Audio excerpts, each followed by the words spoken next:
Hello. Hi.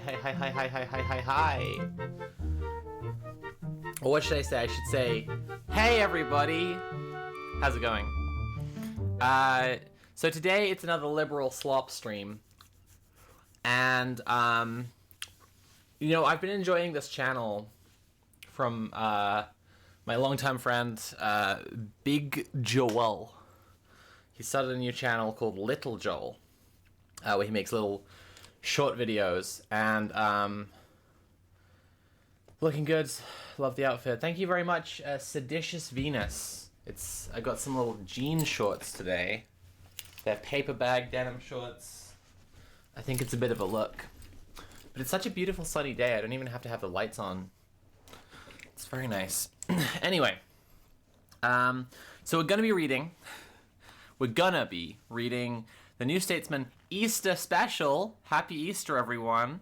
Let me just give you a little preview of the height of comedy that we've got going on here. There's that picture of Boris Johnson from ages ago where he was on the thing. Look at Sturgeon, and she's like a car boot sale, and they're selling the crown jewels at the car boot sale. Whoa, that's fucked up. That's fucked up. And Donald Trump's being arrested. And there's one bit here that's genuinely funny, and it's like way in the background. You can see Keir Starmer as like a cringe dad in like long sleeve t-shirt, cut off jorts, long socks and sandals with a big backpack. That's actually pretty funny. Joe Biden is getting out of the car there, and he looks kind of goofy. I guess that's the whole joke. Anyway, this is the Easter special of the New Statesman. And we've got articles from Tina Brown, Andrew Marr, Helen MacDonald, Armando Iannucci, Anoush Chakelian, Jonathan Haidt, Joan Bakewell, Edward Docks, Rowan Williams, the Archbishop of Canterbury, and Maggie O'Farrell. Lots to get into. We'll see. The Economist, just coming hot out of the gate today, has a cover that says, "Hug pylons, not trees. The growth environmentalism needs." And it says up the top here, articles inside are, "The Good Friday Agreement at 25, Which Degrees Are Worth It, Meet Britain's Cyber Warfare Chief, and America's Gender Medicine Mistakes." So there's going to be a lot of liberal slop today. It's an Easter special of Sophie's liberal slop stream, as well as the Easter special of the New Statesman. And so I've got two magazines to look through articles from, and I'm going to be watching some of Big Joel's cringe videos, because he's cringe and a cringe liberal. No, that's not what's going on. So on the channel Little Joel, before we get to any of the articles, on the channel Little Joel, Henry made some videos talking about wokeness, and there were some reactionaries who did response videos to him, and I just kind of feel like it would be interesting for us to pick through them, because I don't think that he is between him and the 21-year-old YouTube skeptic reactionary reply guys who label their stream a comedy show and just have a completely politically illiterate but use terms that leftists use to make themselves have the aesthetic of intellectualism. Of those two, Henry is obviously the better, the winning correct side of the argument. But I do think he's got some stuff that I feel like nitpicking. I feel like being picky, and I feel like it will feed well into our discussion of what liberals believe in today. So I thought we could start with that. Before we get to any of that stuff, I love subbing to Sophie. Well, congratulations on doing that. You're doing great at it. Before we get to any of that, let me say, if you're enjoying the stream, please consider paying for the stream. You can subscribe or cheer or donate directly using Command Tip. I'd most appreciate if you donated directly using Command Tip, because as you can see, we have a brand new donation goal for the month.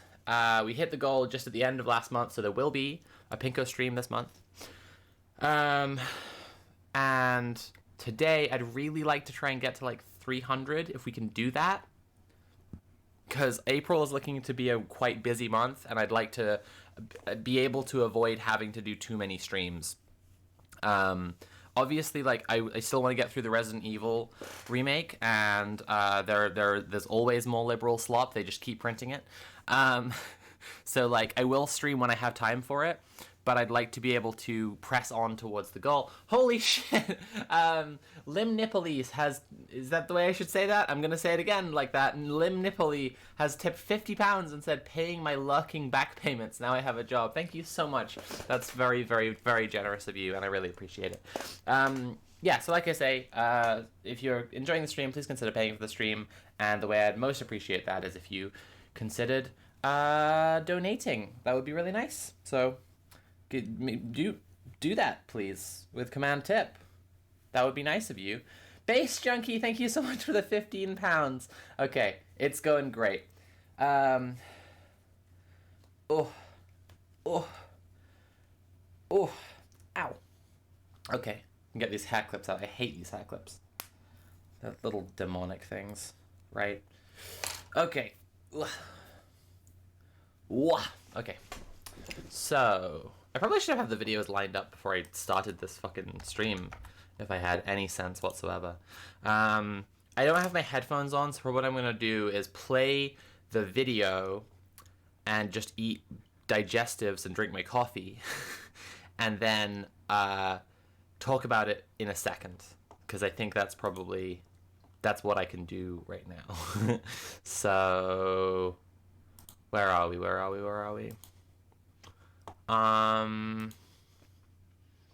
want to make sure I get all of them in there, but I don't know. I might be missing the first one in the chain of reply videos. I might have to go to the second Little Joel video. Yeah, I think that's what I gotta do. Alyssa Demon, thank you so much for tipping £5 and saying, hope it helps, sorry it isn't more. You don't have to be sorry, that is fantastic. As Tesco tells us, every little helps. Sad Cheese, thank you so much for the £10. I will listen to your Economist slop streams while playing Visceral Cleanup Detail. I don't know what that is, but that sounds really fun. Is that one of those, like, Power Washer Simulator games? Right, okay. Let's go across to, what's it called? Screen 1 video overlay. Perfect. And here we are. And I'm going to mute for a second, and we're going to watch this 6-minute video.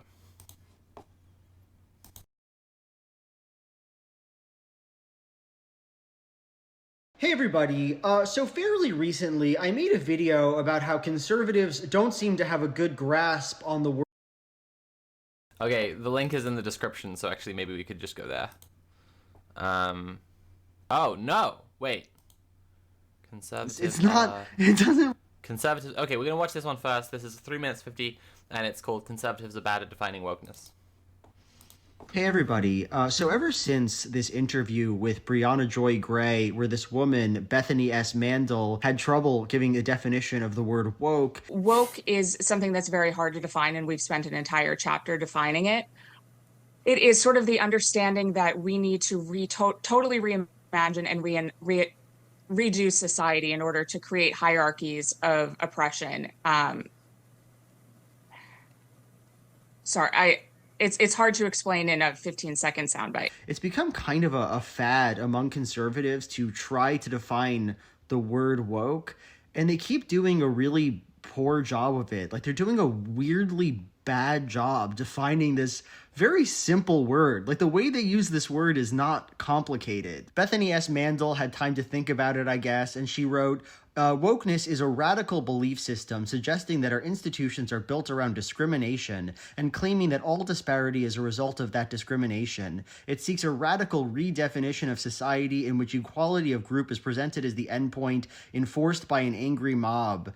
I like this definition because the enforced by an angry mob aspect of it is like codified as part of the belief system. Like, being woke actually entails getting involved in some kind of a mob. I like that definition. Ben Shapiro largely agreed with Bethany, writing, "Wokeness claims 1. Western civilization and its institutions were and are discriminatory and serve the purposes of those in power, typically straight white men, and 2. That discrimination is both historic and ongoing, and all group disparities are explained by it.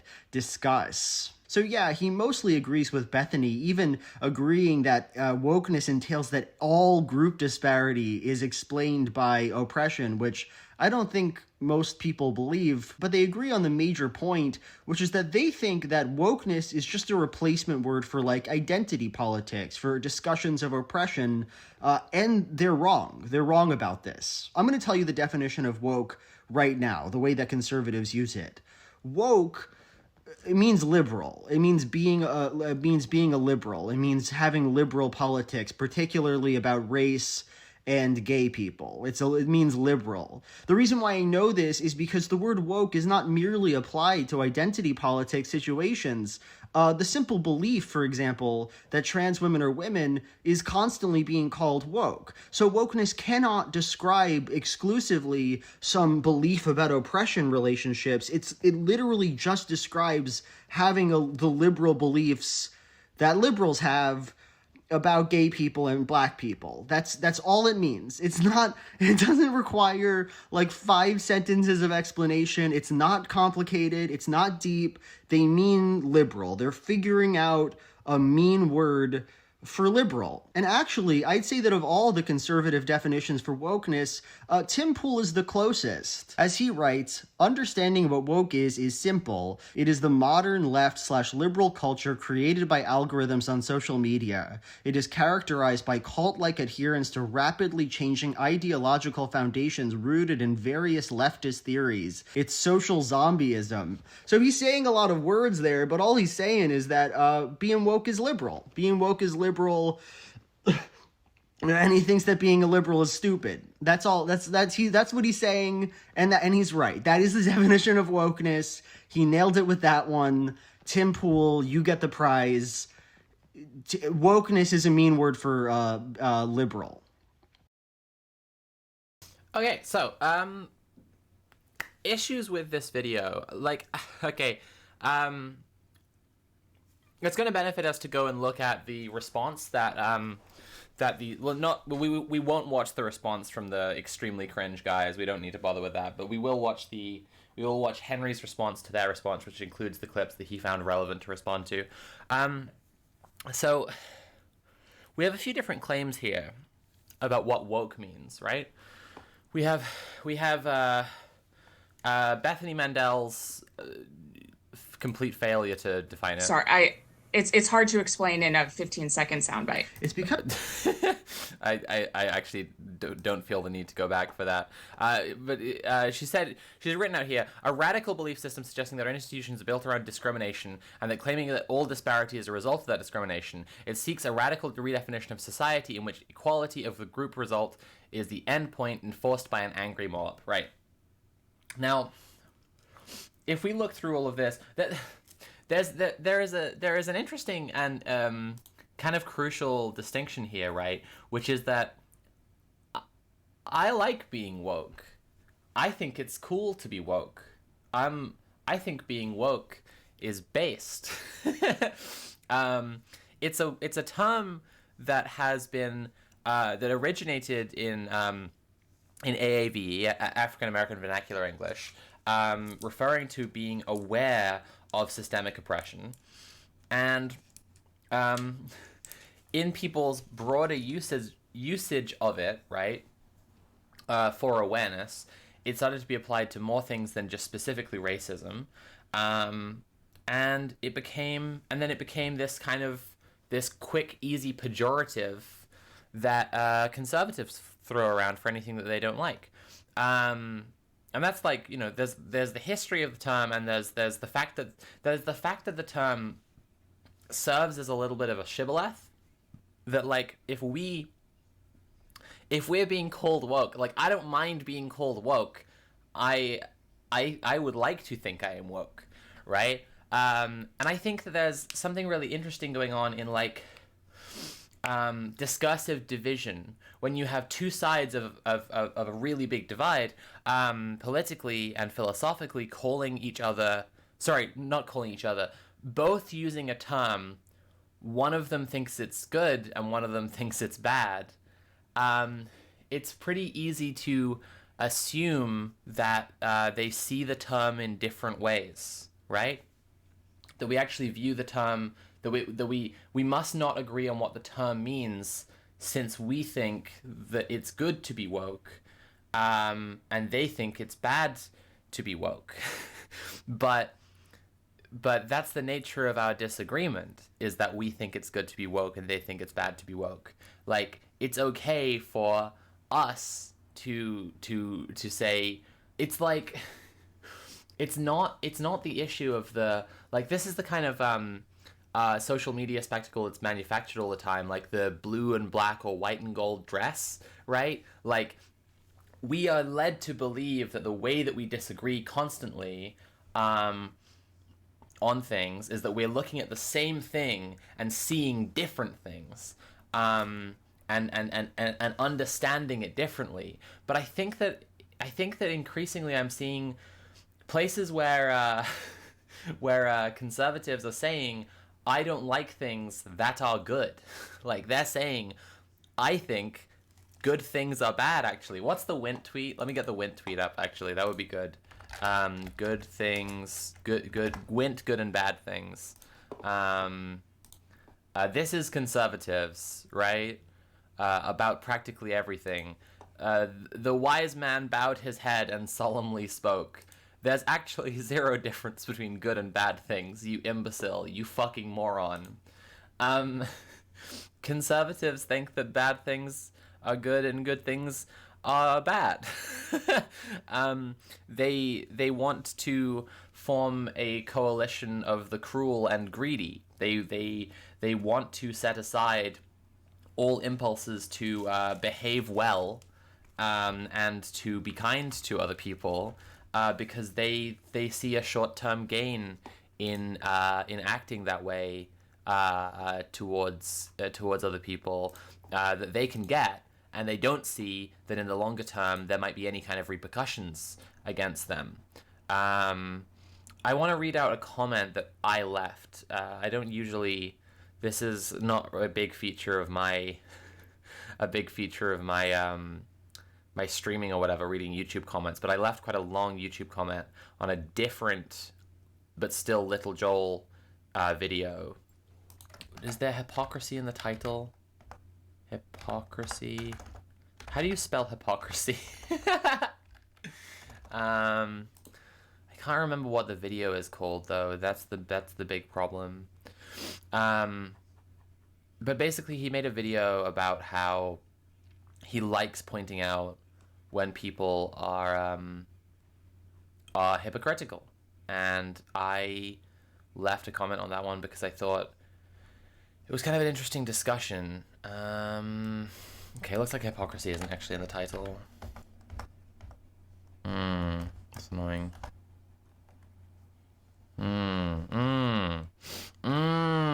Okay.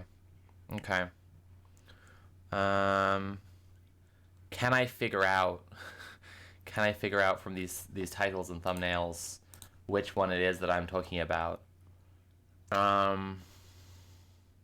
This channel is about to take a turn for the worse. That's good. I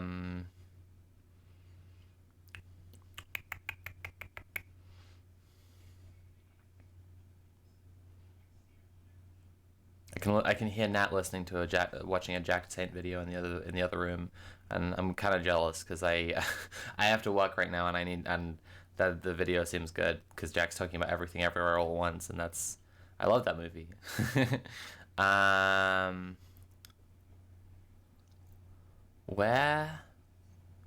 Where in the fuck?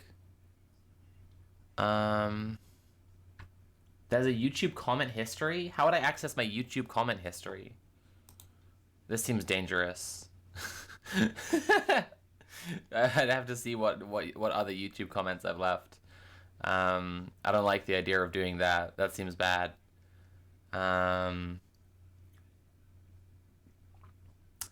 Oh, jeez.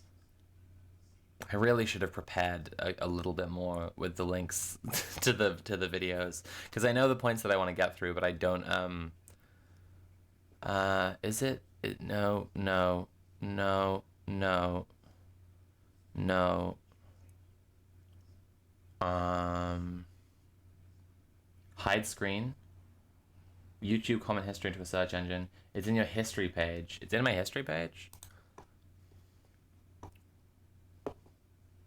Comments. My YouTube comments. Oh, there's gonna be loads of me commenting on my own videos. Oh, it's on my deleted. Ah, okay, that's because he did a video compiling all of his deleted videos, and one of them was about conservative hypocrisy. That's why it's not in the title. Okay, so let's find that one. And he was talking about how basically, like, it's kind of fallen out of fashion to talk about. I won't play the video right now, but it basically talks about how it's kind of fallen out of fashion to talk about conservative hypocrisy, and that he likes pointing out when conservatives are hypocrites, but he doesn't entirely like expand on. Well, he kind of says it's worth pointing out because it's worth always reminding people that they are liars, right?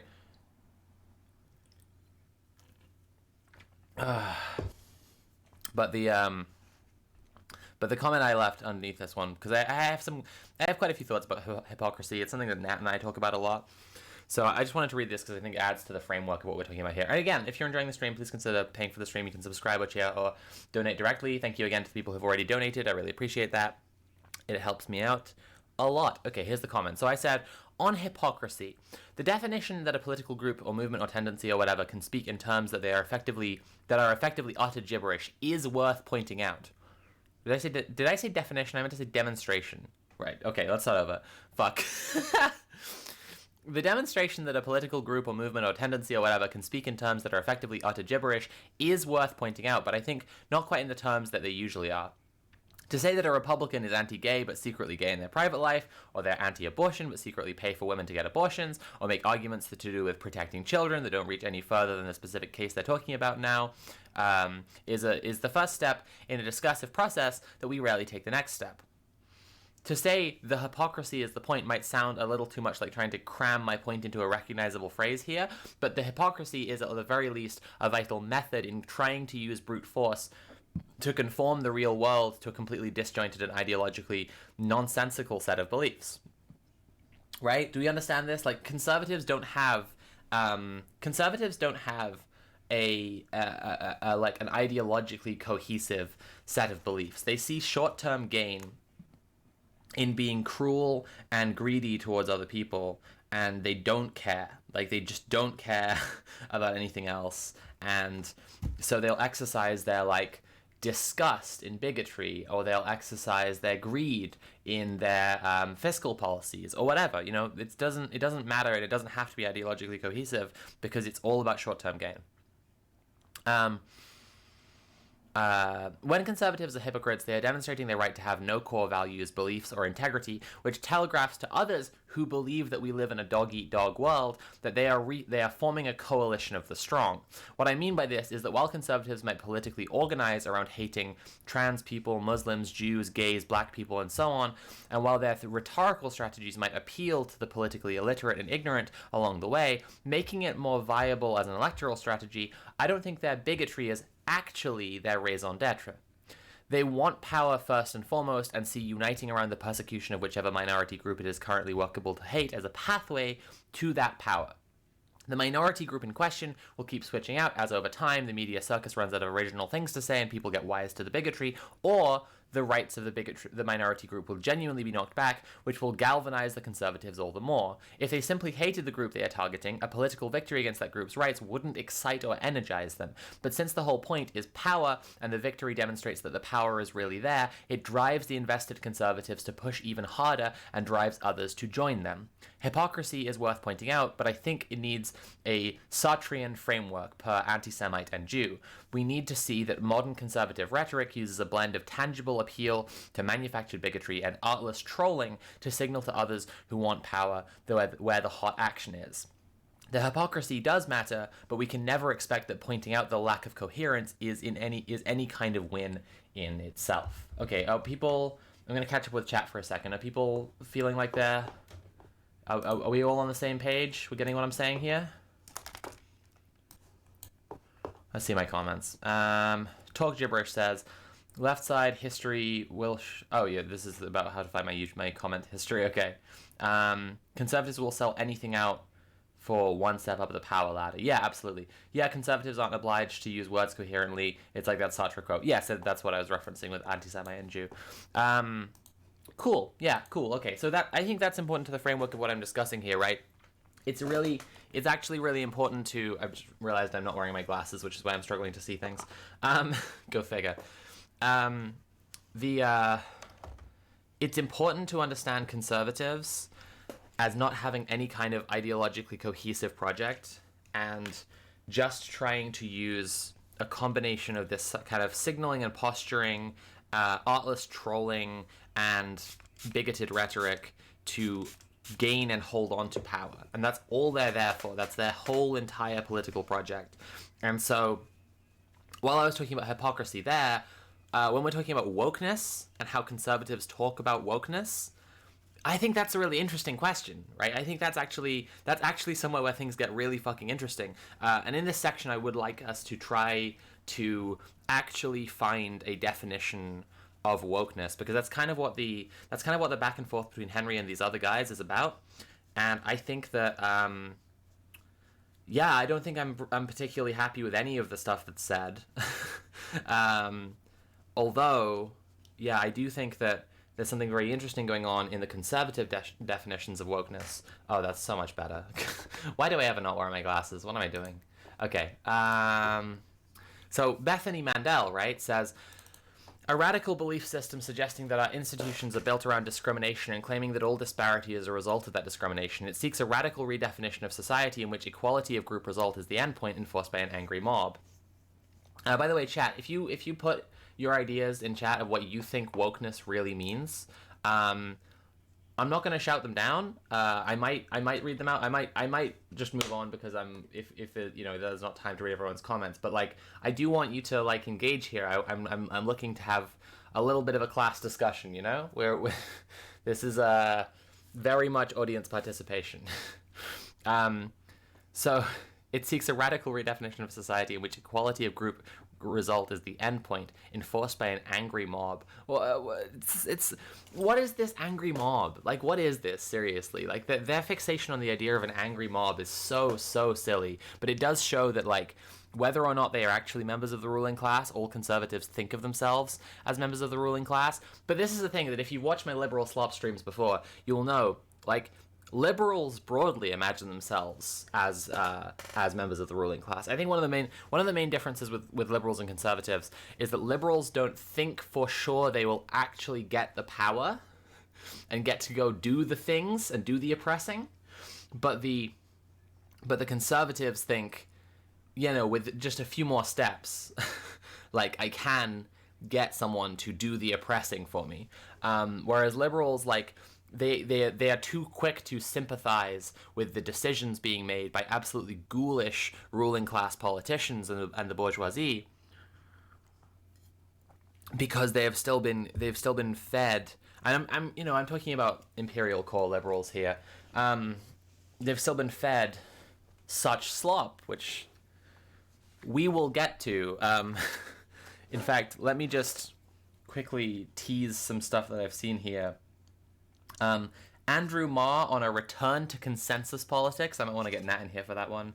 I definitely want Nat in here for this one. Global finance, how to fix the IMF.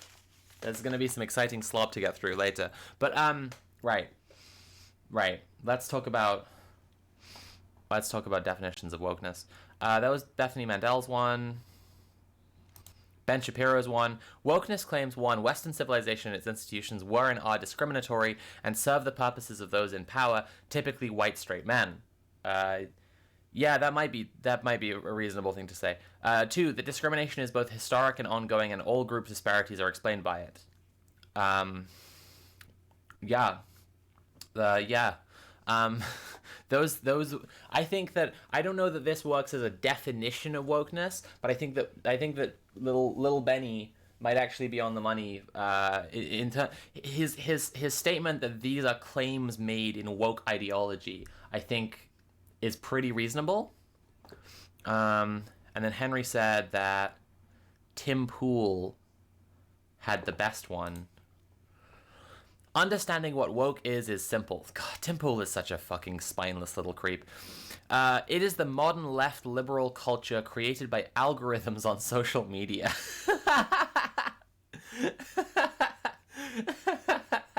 It is characterized by cult-like adherence to rapidly changing ideological foundations rooted in various leftist theories. It's social zombieism. Now, what the fuck are you talking about, Tim? That's just wild. That's just fucking wild. The algorithms on social media thing I find very, very funny because it's actually like,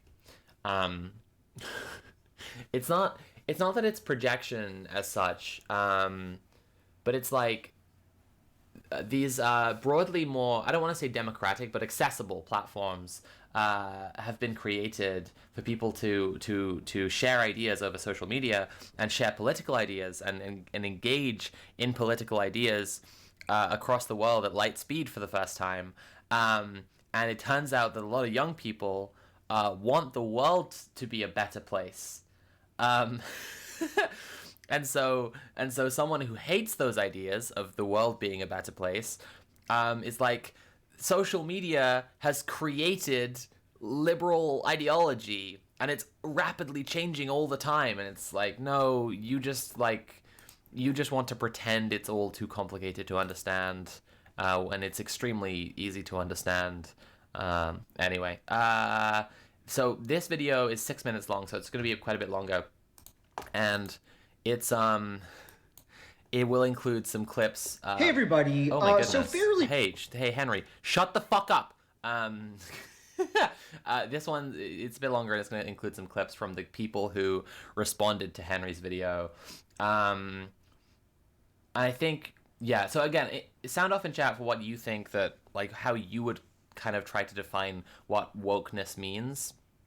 And we'll get a bit into that discussion after we've watched this. Hey everybody, so fairly recently I made a video about how conservatives don't seem to have a good grasp on the word woke. In the video, I addressed Ben Shapiro's definition of wokeness, that power imbalance and discrimination are everywhere in society and need to be undone, and say that it's not really accurate. The reason I give is that wokeness just broadly refers to any liberal belief. And as one example, I give the claim that trans women are women. This claim doesn't refer back to discrimination or power imbalances or whatever. It's just a thing that liberals say. It's just a belief that liberals have, and that's really what wokeness is. It's the liberal perspective. The reason why I'm recapping this video right now is because I just saw a response video to it by the fairly small channel Stitch and Adam. And it is truly, and I'm not speaking hyperbolically here, one of the worst videos I've ever seen. Truly one of the worst videos. So in this video, Stitch and Adam spend like 20 minutes on this claim that I just made. Like 20 minutes just sitting there in utter confusion, not understanding what I mean. I'm gonna play a few moments of. Hey, I'm not gonna pause to interrupt the video for other stuff, but Unbibium just commented, conservatives have succeeded in getting us to argue with each other about semantics, during which time we can't solve other problems. And I all I can say is I hope you stick around and treat me with just a little bit more open-mindedness and trust, and understand that the streams, specifically the one that you're watching right now, where we talk about different people's epistemologies and perspectives, are actually here to raise group consciousness and class consciousness, and I am not just arguing over semantics. I am getting at a point here, and I find that deeply disingenuous and a little insulting. But I'm holding back on how insulted I feel by that. I'm just gonna carry on with the video now. But I would appreciate a little bit more benefit of the doubt in coming to this, right? I'm not just arguing semantics here.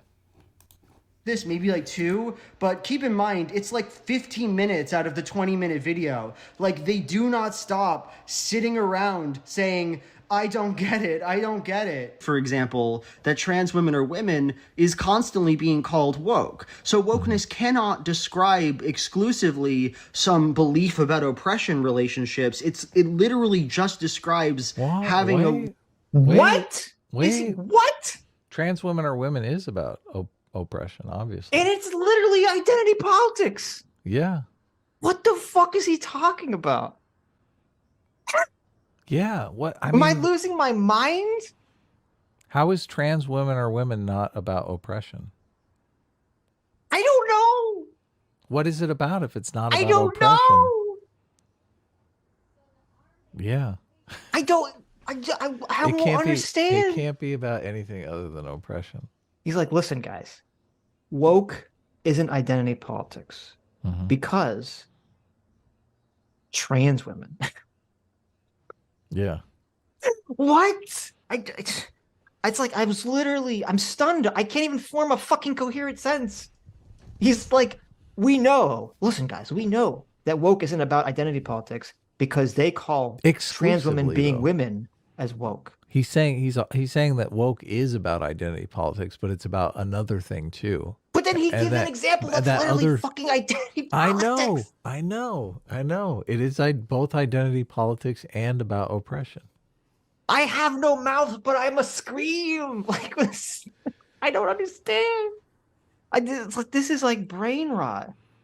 Yeah, no, we're so surrounded. bad. We're surrounded. I don't know what he's even trying to say. I always try to be the good faith Gary here to like understand their argument, to like deconstruct. I literally have no fucking clue what he's trying to say here. And it's so weird because it's really not that hard to get, right? The claim trans women are women isn't like the claim systemic racism exists. In a perfect world, systemic racism would not exist, but trans women would still be women. The simple claim that trans women exist and are valid doesn't come with the idea that there's discrimination affecting trans women. There is discrimination that affects trans women. There's no doubt about that. But the fact that they exist and are valid doesn't refer to that discrimination. This is an important distinction that Sitch and Adam seem genuinely incapable of understanding.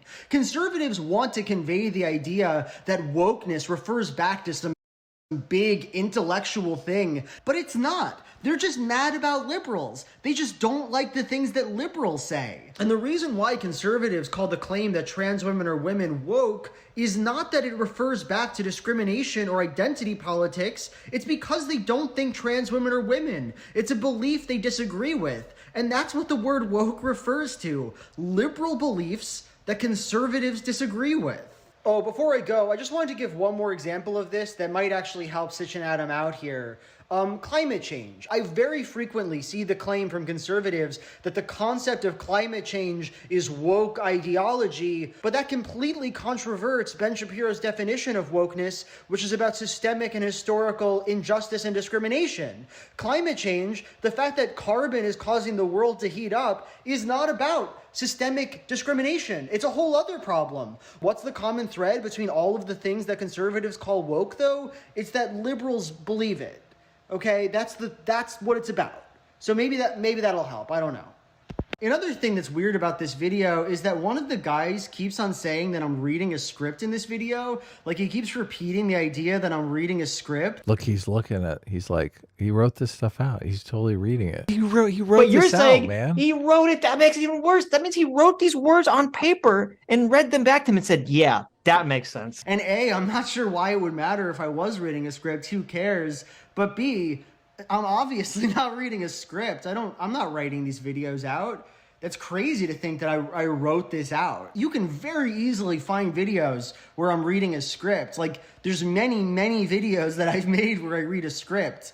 Every single video on Big Joel, essentially. I'm not ashamed of the concepts of scripts, but I'm not reading one there, and I'm not sure why you care so much about this. Anyway, I'll see you next time, I guess. A genuinely horrid video, guys. Like, beyond any disagreement we might have, I can't imagine subjecting your audience to 15 minutes of you saying, I don't get it, I'm too confused, I'm a little baby, over and over and over again. Like, that's not a good video. That's just not a good video you're making. Okay, cool. So now we've caught up with that bit. So this is where my nitpicks of what Henry's doing here start to come in, because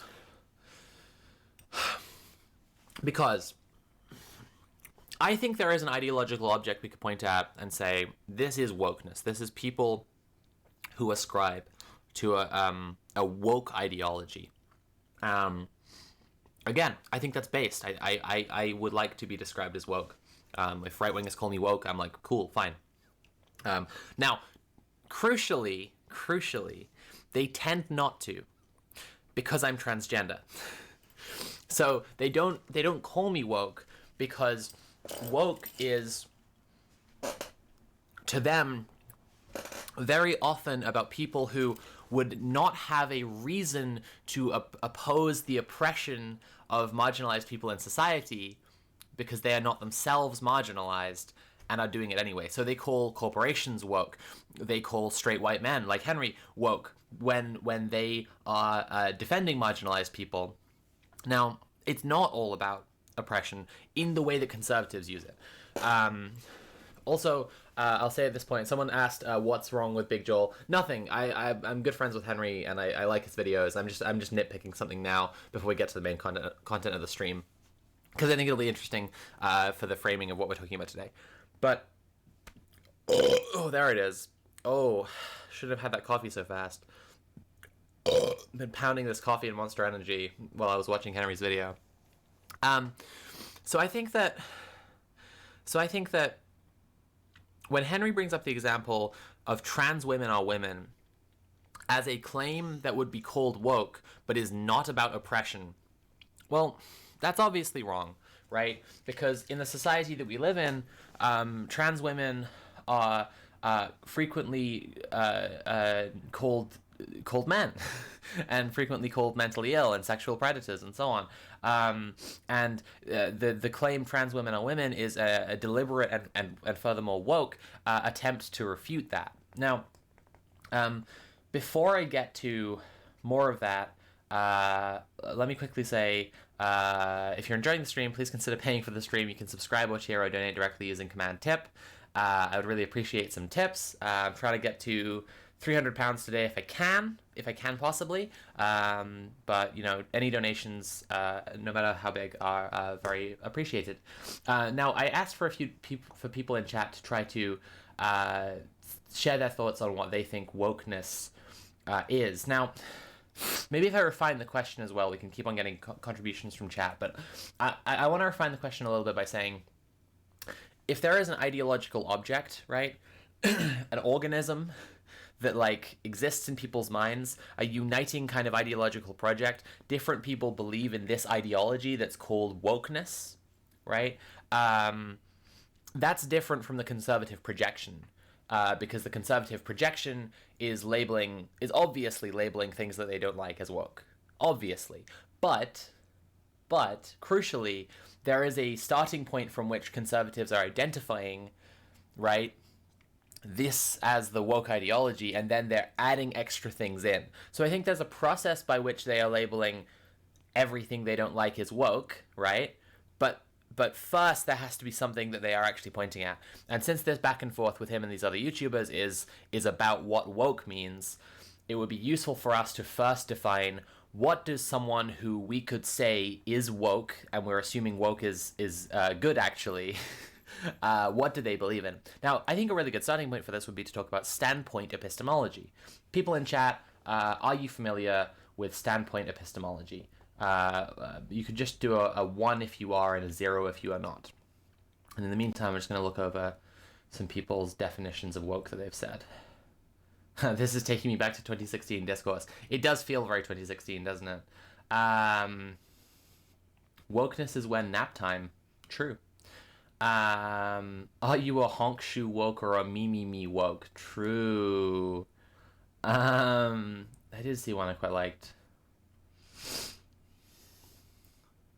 I'm excited to hear more from Sophie, but I'm kind of in Joel's camp. Woke means a lot of different things to a lot of different groups, but conservatives specifically I think the common denominator is things I don't like. Well, that's I hope I've preempted what you've said there, it's not really preempting if I said it afterwards. But I didn't read your comment yet when I'd said it, so it's still preempting, maybe. I'm so lost whenever someone on very right-wing complains about woke, then defines what it is, but doesn't want to say, I can't be racist, etc. Yeah. Mm-hmm.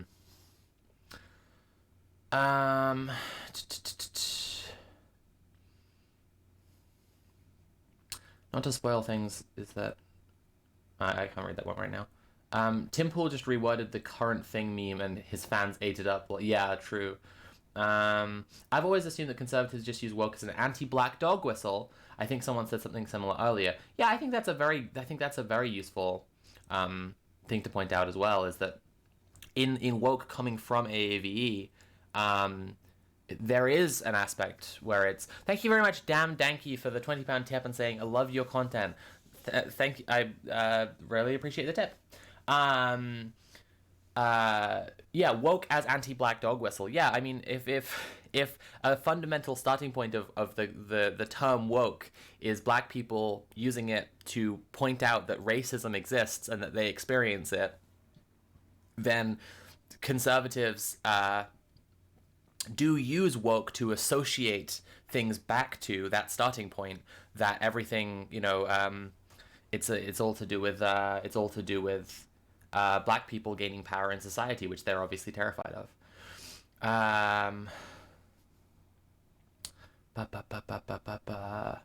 Being aware about racism and other bad isms. Okay, well, that's an interesting one as well. Okay, so we've got 0, 0, 0, 0, 0, 0, 0, 1, I think 1, 0, 0, 0, 0, lots of zeros. Okay, so a lot of people aren't familiar with standpoint epistemology. So let me try to combine a bit of a chronology with what I'm saying about standpoint epistemology here, because I think that might be a useful way to do this. If in the first place, to be woke is like to be aware of possible threats and being used within AAVE, what's the common unifying threat for a lot of things that can be harmful for black people? Well, racism, systemic racism, white supremacy, the history of colonialism and slavery, and so on, Jim Crow. Being woke meaning not letting yourself think that in any sense the racism of the past has ended, and knowing that it's still as dangerous today. Okay, so being aware of this systemic oppression is a starting point. Now, the word then the term then spreads to use on other forms of oppression. Now, this is where I'm talking about standpoint epistemology. So epistemology in philosophy comes from epistemus in Greek, which means knowledge, and ology is like a study of, or a science of. And so epistemology is understanding how we know things, right?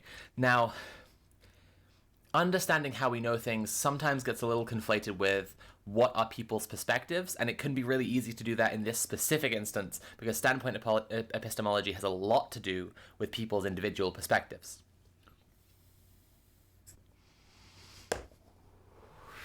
But to understand what epistemologies are in general, if everything we knew, right, if we lived 1,000 years in the future in some Mad Max desert world, and then we learned about history because we found a perfectly preserved, very well-stocked library, right?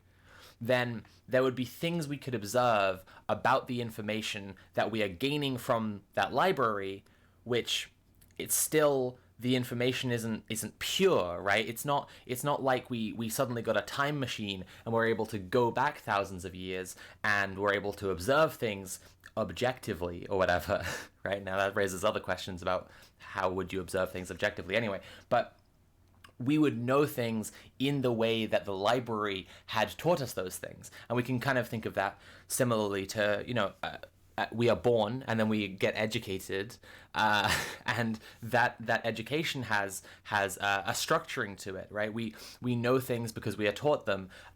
We also can know things by observing them and being empirical, right? But still, there are it's always an assumption that pure information is in some sense kind of unattainable. And it is always filtered through some process by which we know the information. And that's what epistemology is about. Okay, so standpoint epistemology is that whatever your standpoint, your perspective on the world, that affects the way that you know things, right? And it affects the way that you observe the entire world around you. I, as a trans woman, see the world in a different way to someone who is not a trans woman, right? I, as a white person, see the world in a different way to someone who is not white. Now, I'm bringing those two examples up because in one, I am part of an oppressed class, and in the other, I am not. So crucially, is my perspective as a trans woman and my perspective as a white person, which of these is closer to the pure, unfiltered information about the world around me?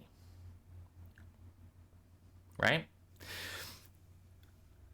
Now, they are concerning different things, obviously, because one is my gender and the other is the group I've been racialized into. But if we're thinking about like a trans woman versus, say, a cis man, a white person versus a black person, right?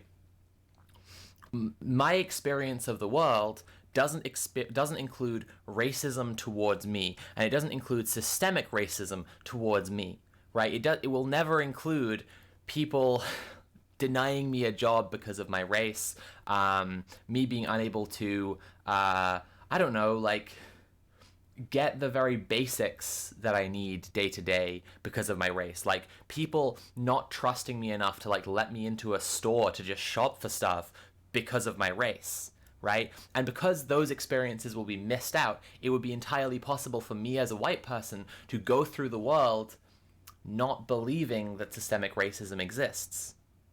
Whereas, as a trans woman, right, my experiences necessarily include trans misogyny because we live in a cis heteropatriarchal society. So I will experience systemic transphobia, systemic misogyny, and the crossover of them, systemic trans misogyny, and I will see the places where society is built up to deny trans women things, right?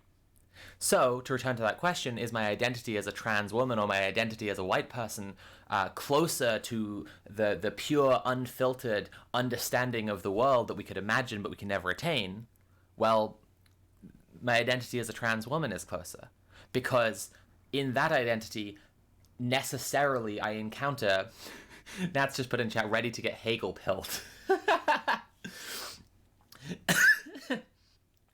Necessarily, I am experiencing things that tell me things about the world that this other identity as a white person, right? The identity as a white person will not tell me about systemic racism, but my identity as a trans woman will tell me all sorts of really interesting things about gender. Okay. So that's a brief explainer on standpoint epistemology. Okay.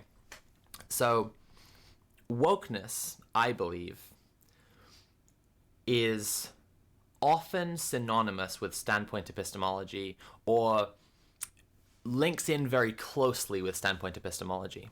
Because a fundamental claim that we could call woke is that standpoint epistemology must be applied and the conclusions of standpoint epistemology tell us that the most marginalized people in society have the clearest picture of what society means and how it operates and how it's structured, and therefore have the clearest picture of what needs to be changed about society, right?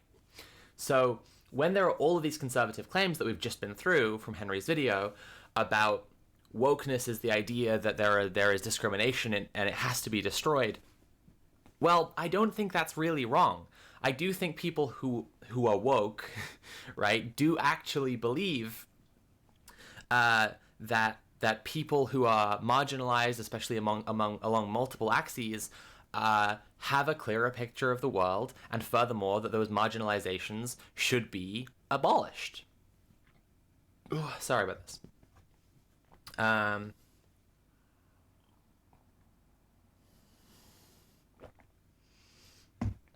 Sorry, but wouldn't it be more appropriate to say that certain standpoints will be better equipped to understand aspects of reality? I think that was kind of your point at the end. Long time since I read epistemology. Yeah, that would be a good way of understanding it. Certain standpoints will be better equipped to understand aspects of reality. I think you belong to many other groups, each with its own epistemic access, being educated, being literate, being online, living in a city. If you're in a diverse community, you get secondhand access to more understandings of the world. Yes, that's absolutely true as well. And all of those affect my standpoint as well. You know, all of those affect my standpoint, and my standpoint affects my epistemology. And that's what a lot of the time we mean when we're talking about wokeness. But you could take an almost bare bones approach with the premise of standpoint epistemology and say, I recognize that people's presence in different societal classes, cis man, white, black, disabled, right, affect their standpoint and therefore their understanding of the world around them. And then you could make the claim that people who are marginalized misunderstand the world around them because of their marginalization.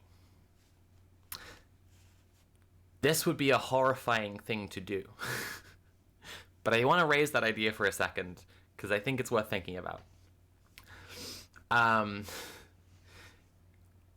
It's worth thinking about for one, firstly, because this is somewhere where we could say that standpoint epistemology and wokeness are not just synonymous, right? You could technically go other directions with standpoint epistemology. It just seems that it would be absolutely inhuman to do so, right? But technically you could. The other thing with wokeness is that ideology and epistemology and philosophy are not one-for-one the same thing.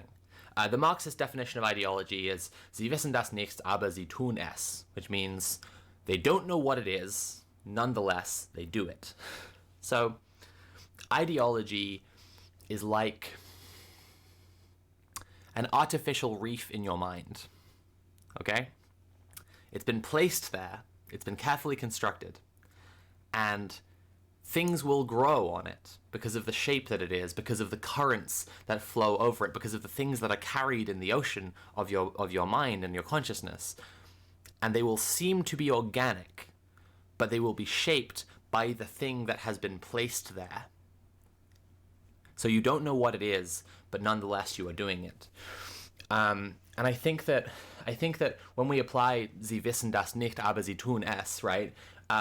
We can absolutely see in woke spaces online there are loads of places where people don't know why they're making arguments that they're making. They don't know what the argument is that they're making at core when they're repeatedly refuted and have long back and forths in YouTube comment sections or Twitter or whatever, right?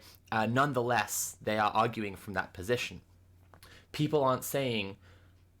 Side note, I'm glad you took time to learn how to pronounce the German line. I speak German, so I didn't take time to learn it, but I do like that version of it. I've been reading a little bit of Zizek recently. I kind of want to make a project. I'm getting very diverted right now. I kind of want to make an essay called Zizek and Wokeness. So this is all of interest to that as well, because Zizek obviously has become very reactionary recently. And I think that it would be really interesting to interface his work with the ideological object of wokeness. What was I going to say? Oh, I was going to say Zizek makes this point about so this might help us understand the thing about Sie wissen das nicht as well.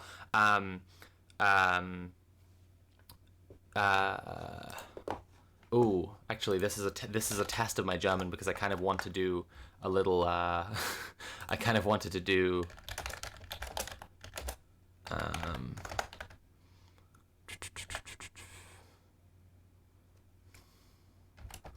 There's a word play I was proposing the other day. Aber sie tun es.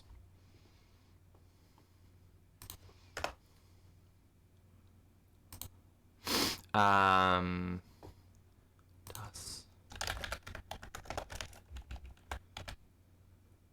Yeah, okay. So so Zizek makes this point that like one way to understand this, sie wissen das nicht, aber sie tun es, is to think of the concept of the law, right?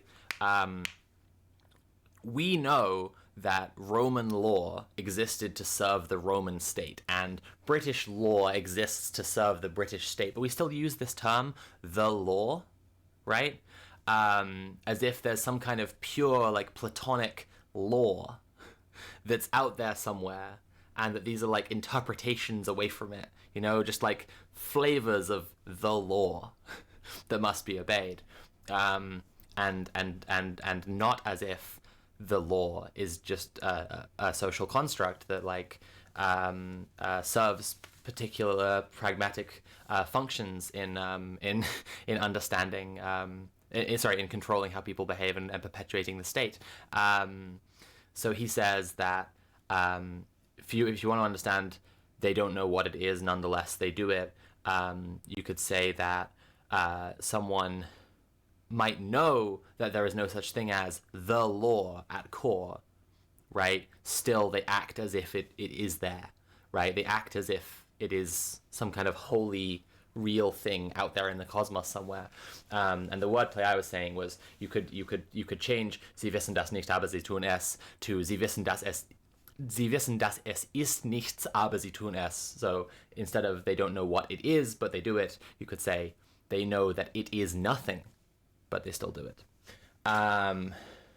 There's just one law. Be nice, you goobers. Yeah. Sorry, I've strayed a little bit. So, do woke people tun es? do they do it even though they don't know what it is? Yes. Right, so I think we can say we are in fact looking at a gosh dang ideology. An ideology does in fact exist that we could call woke.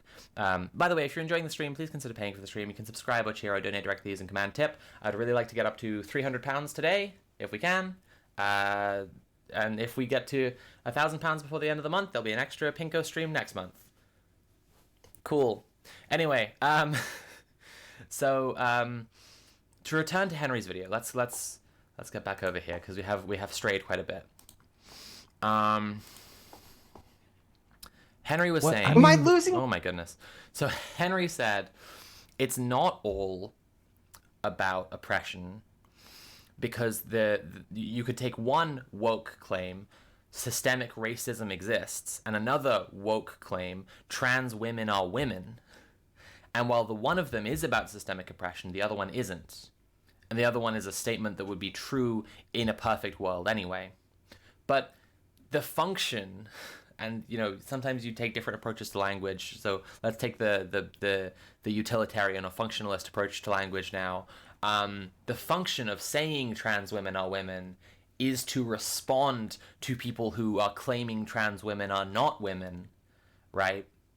And then we could critique all sorts of things about how useless trans rights are human rights as a chant is, and trans women are women when you're counter protesting fascists and so on. When you know in reality the very patriarchal way through which they act means that them critiquing our appearances and shunning us and displaying bigotry against us means that in every way they are treating us like women, the subjugated secondary class in patriarchal gendered politics, right? This is why Nat's been using the term feminized people recently to refer to everyone who is not cis men, right? There's people who don't experience any gendering, any feminization at any point in their life, and then there's everybody else who does at some point experience being shunted down into the subordinate class, the feminized class, and that's why feminized people might be a useful term.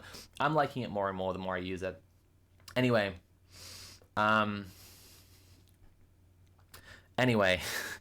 trans women are women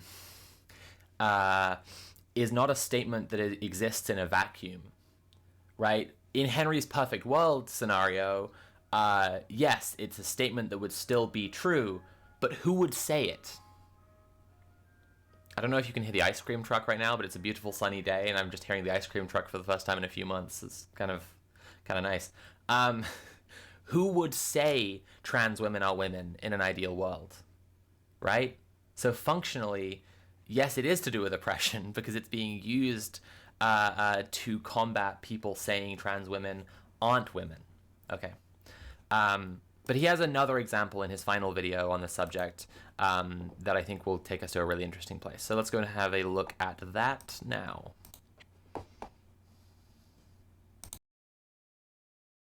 Hey everybody, so just yesterday I made a video about the YouTubers Sitch and Adam and their response to one of my videos where I defined the word wokeness. I'm not going to get into it too deeply, but the basic idea of the video was that whereas people like Ben Shapiro and whoever else try to define the word wokeness as like discussions about discrimination, this isn't true. The word wokeness roughly just refers to the things that liberals believe in, and as one example in that video, I give climate change. Climate change is an issue that conservatives call woke, and it has nothing to do with systemic discrimination. It's a completely other problem. So here's the thing. I know this conversation is getting old. I know there's no reason for me to continue pursuing this. I know this is really stupid. But there's one more thing I need to talk about. So somebody fairly recently left a comment on the Sitch and Adam video asking about my climate change example, saying essentially, how can you define wokeness as about discrimination when climate change is right there? And this is how Sitch and Adam replied. The people who are using woke around climate change are either using it incorrectly or citing examples where climate change is being used in a context where marginalized people are most affected by the changing climate and therefore oppressed by our lack of climate action. Defining it incorrectly? The conservatives that are using the word woke to describe climate change are using it incorrectly. According to who? Sitch and Adam? According to who are they using it incorrectly? A reminder here, this entire conversation was about the proper definition of the word woke. Like, we were actively in the process of defining this word, and Sitch and Adam are like, well, you can't use it that way. It's actually against the rules to use it that way. Based on what? The definition that Ben Shapiro gives? I'm saying that it's an incorrect definition, Sitch and Adam, because people use it in other way. This is the way the word woke is used, guys. It's used to refer to things that conservatives don't like. And the fact that you're so resistant to this, just like, it confuses me, honestly. Like, why are you defensive of this word? No, the word wokeness can only refer to systemic discrimination. That's what Jesus Christ told us. To use it any other way is blasphemy. Why are the conservatives doing this? Why are they describing climate change as woke? They're using it all wrong. Woke is the thing that Ben Shapiro said it was. If people are using it to describe climate change, then it must be about the discrimination caused by climate change. If they're not using it to describe that discrimination, they're wrong, and I'm gonna take them down.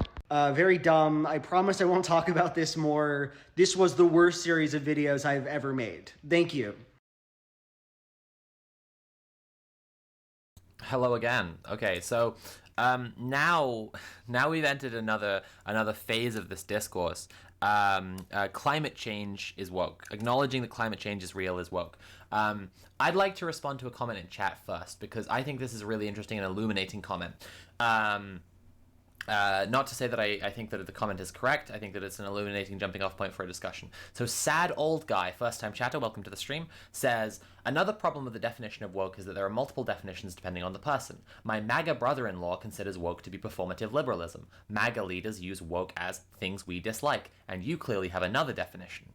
Now, I don't have another definition. My whole point here is that everyone understands implicitly what woke means. Everyone is actually using it to describe the same stuff with a little bit of frills around the edge. So the frills around the edge might be what we're talking about here with Henry talking about climate change, right? So another good example that would fit into Henry's category here would be vaccines. Vaccines get called woke all the time. The woke vaccine is a phrase I've seen used. And so broadly accepted claim that would not have been considered ideological 20 years ago, vaccines work, is being called ideological and furthermore specifically being called woke. It has the woke ideology behind it by conservatives now. In the same way, something that is measurably and provably true, climate change is happening, is an existential threat to life on Earth, this is considered woke, right? But in your comments, that old guy, you said, my MAGA brother-in-law considers woke to be performative liberalism. Now, that's interesting because that fits into something that I said earlier on in this stream. I don't generally get called woke. Now, I wouldn't mind if I were, because I think to be woke is actually good. I think it's an ideology to which we can subscribe, and it can be really useful. But I don't get called woke because I'm a trans woman. So, of course I'm woke. I'm woke implicitly. I'm woke mental illness gone too far. I'm the absolute extreme, absurd, nonsense endpoint of wokeness. To be a trans woman is far too woke, right? Trashcoil NB Doll has tipped £3 and said, Sie wissen nicht, was es ist, und doch zahlen sie dafür. Thank you very much.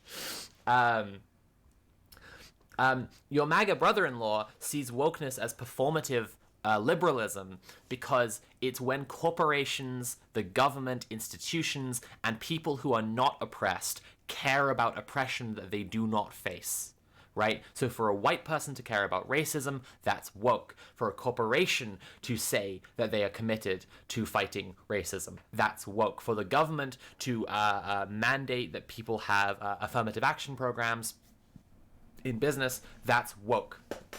So it's all performative liberalism because from the point of view of your brother-in-law, yes, different people have different perspectives on the world, right? So returning to standpoint epistemology a second, okay? Different people's standpoints are affected by different things about them and their conditions. But crucially, your brother-in-law thinks that everyone's standpoints are kind of equal and that everyone's different perspective on the world is only going to reinforce through confirmation bias that their group should be in charge of society. Whereas what he's obviously missing is that black people who are aware of racism because they're black, because they experience racism, that's not them thinking that black people should be in charge of society in the same way that white people think that white people should be in charge of society. That's them being aware of racism and thinking we should all be treated equally regardless of race. They want racism to be ended. I want transmisogyny to be ended. I want transphobia to be ended. I want patriarchy to be ended. I want homophobia to be ended. Okay? These are all things that are informed by my standpoint and certainly are considered woke, but they are not, none of them are me thinking that I should get to run society. And I think that's like where we have I think human beings can understand the idea of a standpoint epistemology so well, so easily, so simply. Different people see the world in different ways. That's not a hard concept to grasp at all. But people on your brother-in-law's side of politics think that to care about someone else's struggle is to give in to this ideology, this woke ideology, when obviously you should just be fighting for your own group to win only, right? So I don't get called woke, but if a cis man cares about my struggles, that's woke of him. And if a corporation puts up if a shop puts up a trans flag in the window, that's woke of them. And if a movie has a trans character or a black character or a disabled character in the movie, that's woke, right? So this performative liberalism thing, again, I think we're all looking at the same thing. And ironically enough, it is our perspectives on the world around us that makes us describe the same thing with different emotional weightings and different kind of feeling about it, even though we're not actually... So there's all of this discussion in chat and all of this discussion in these videos we've just been watching saying that no one can define woke. There are way too many definitions going around and everyone has a different idea of it. No, I don't think so at all. I think that everyone implicitly understands standpoint epistemology, that different people have different perspectives on the world. And they're informed by what kind of person they are and where they live and what they do and what they have access to and what they've read and what they eat. Everything, right, informs your standpoint and your epistemology. And conservatives think that everyone's different perspectives must only lead them to want their group to dominate, because that's what they believe, is that their group should dominate. And wokeness is the belief that no group should dominate. In other words, wokeness is communist. Okay, like wokeness is in fact is a modern communist ideology that is kind of independently inventing or going around to the same conclusion that we have to abolish all of these hierarchies and systems of oppression, right? Of course, patriarchy to be ended is easy to twist into no white male should be in charge, but of course not, right? White males should be in charge of, what would it be, like 6% of stuff, right? If men are half of people and and white people are roughly like an eighth of people on the planet, right? Maybe, because whiteness is this ridiculous category that's absolutely impossible to define. But you know, then it should be about 6%, right, of the stuff that you could be in charge of, is what white men should be in charge of in that case, you know? But yes, exactly. That is the way that a conservative would twist the idea that we want to abolish a hierarchy so that instead everyone is equal. They would say, no, you don't want to abolish it. You want to turn it upside down. You want to put the bottom on the top. Rage Pyro, thank you so much for tipping £10 and saying, thank you for being incredibly good at explaining that in a way that works for my square brain. I've never heard square brain before. That's very funny. You're also one of the people who made me go back and realize my eggshell was actually something different, and now I've been on HRT for a month nearly. Congratulations. That's really, really cool. Being on HRT is one of the most beautiful, interesting, and exciting adventures that any human being can undertake, in my opinion, and I'm really proud of you and excited for you.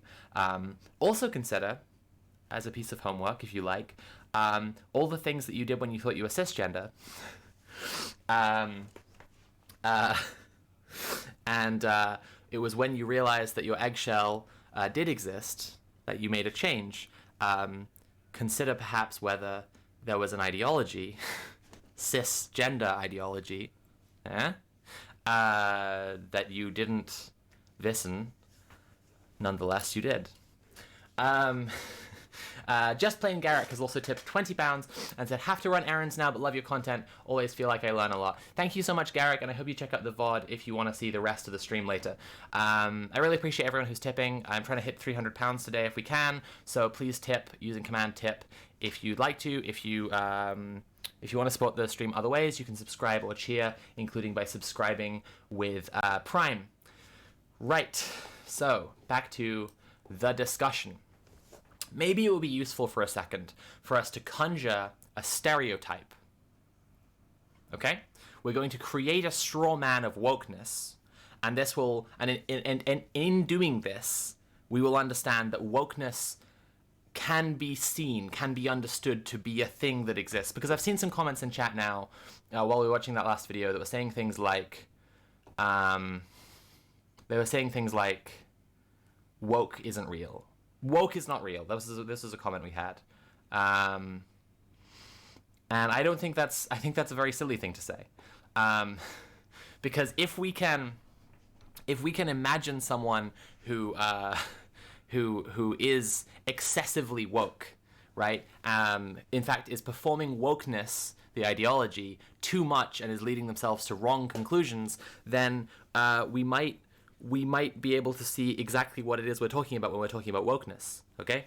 So, a common complaint among leftist influencers, and I know because I know them, we all meet up at the CIA headquarters, right, is that we'll try and talk about things, and people online who are woke will conjure up a hypothetical person who is hurt by our actions or words because of exclusion, and that means that our work is actually harming people and not useful, and that and they are disregarding everything useful and woke about what we are saying. So someone might be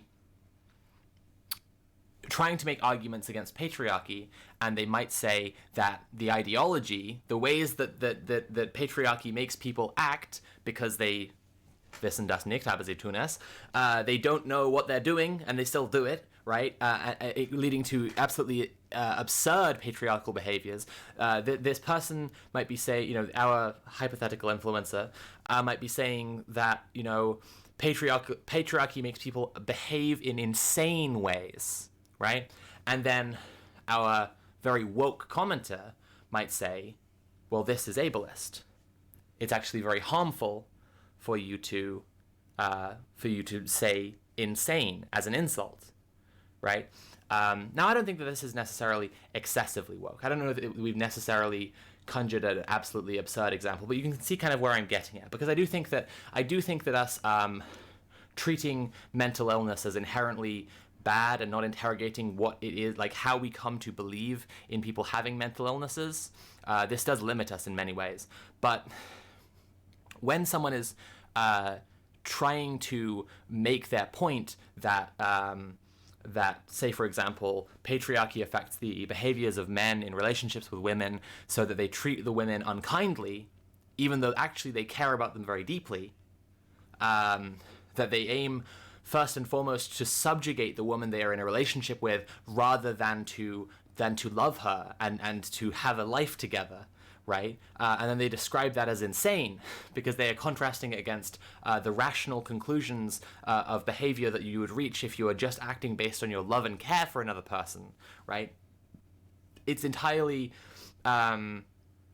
reasonable to expect that people understand what you mean in the point that you're trying to make there. Now, this all sounds like I'm really mad about some argument I had in the past. I'm genuinely trying to just construct a hypothetical here. And then the other person is, someone. If this other person gets extremely angry because it's just more ableism from the left and no one ever cares about the mentally ill and everything you've said is useless and I hate your content now and you should fucking kill yourself, right? This would be using woke ideological perspectives, methods, behaviors to express feelings that are very big, that need to be expressed somewhere, right? Because if you are a disabled or mentally ill person in society, that shit, it's hard. I'm saying from experience, it sucks and it gets to you. And then maybe you turn around those feelings of how awful they are onto someone who has just said something that's a very common thing to say, right? Thoughtlessly. And you tell them that everything they've ever done no longer matters, and they're actually a fucking fascist now, and they should delete their channel, right? This is, and as I say, this is all setting out to create a straw man or a stereotype in the process of us trying to understand what is wokeness. Now, the method of wokeness that this straw man person is deploying here is linked in with standpoint epistemology again. They are saying that one second.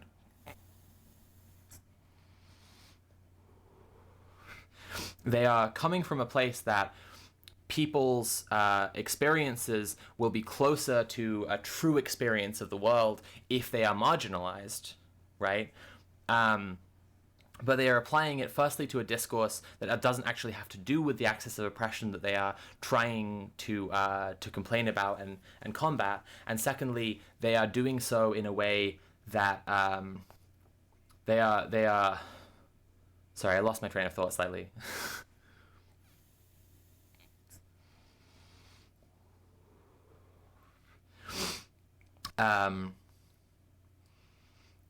They're doing so in a way that says that the logical conclusion, if to be more marginalized is to have a more correct standpoint through which to view the world, is that all axes of marginalization must be considered at all times. And I don't know that that's necessarily a wrong conclusion either, right? I don't know that that's necessarily wrong.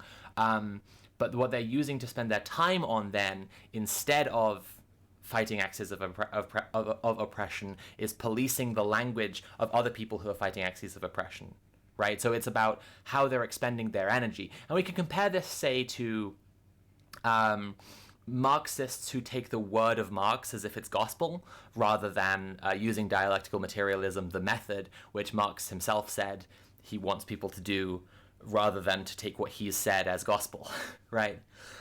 We could compare this to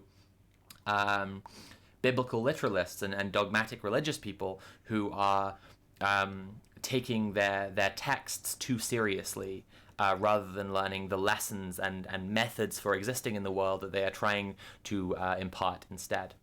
Death Bunny 800, first time chatter, welcome to the stream, says, wokeness seems to be tied to the idea of performing, specifically performing politics which do not conform to what is. That what is being invisibly but completely tethered to ideology. And I write all that, then I think about how vaccines are woke, and I can't fit that pattern.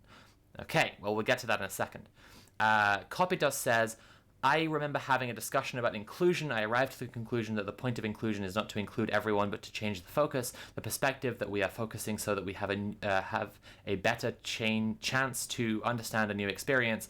In that commenter example, they are missing that woke is to construct a more complete understanding of reality by hearing different perspectives, and not just to make everyone visible all the time, because that's not possible. That's a very good, that's a very, very good comment. Thank you so much, Copitus. I really like that.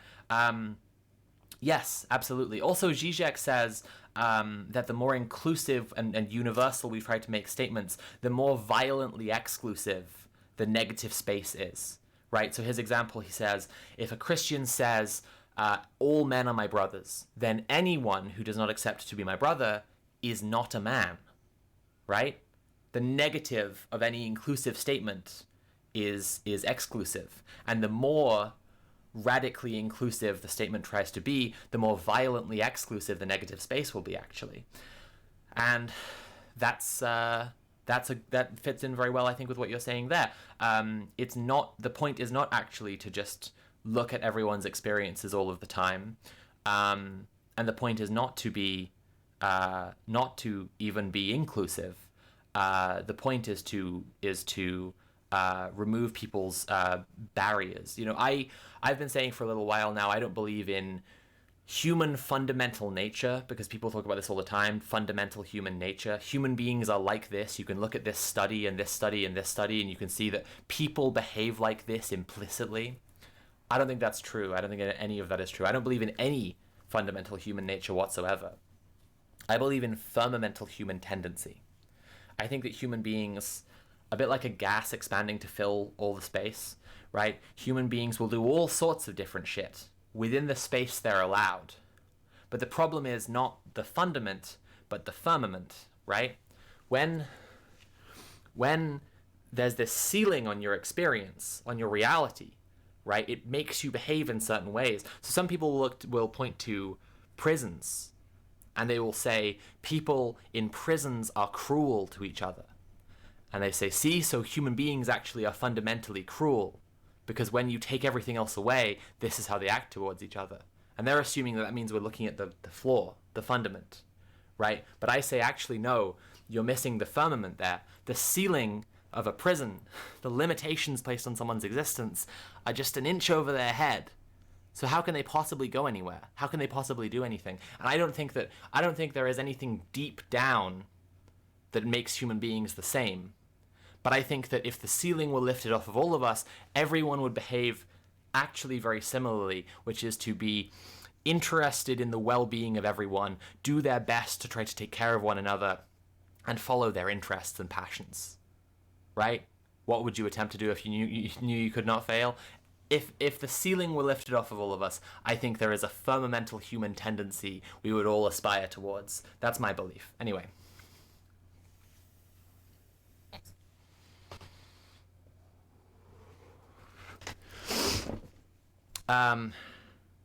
So, wokeness, I do think it is an ideological object. I do think that it informs people's behavior in that classically defined Marxist way. Sie wissen das nicht, aber sie tun es.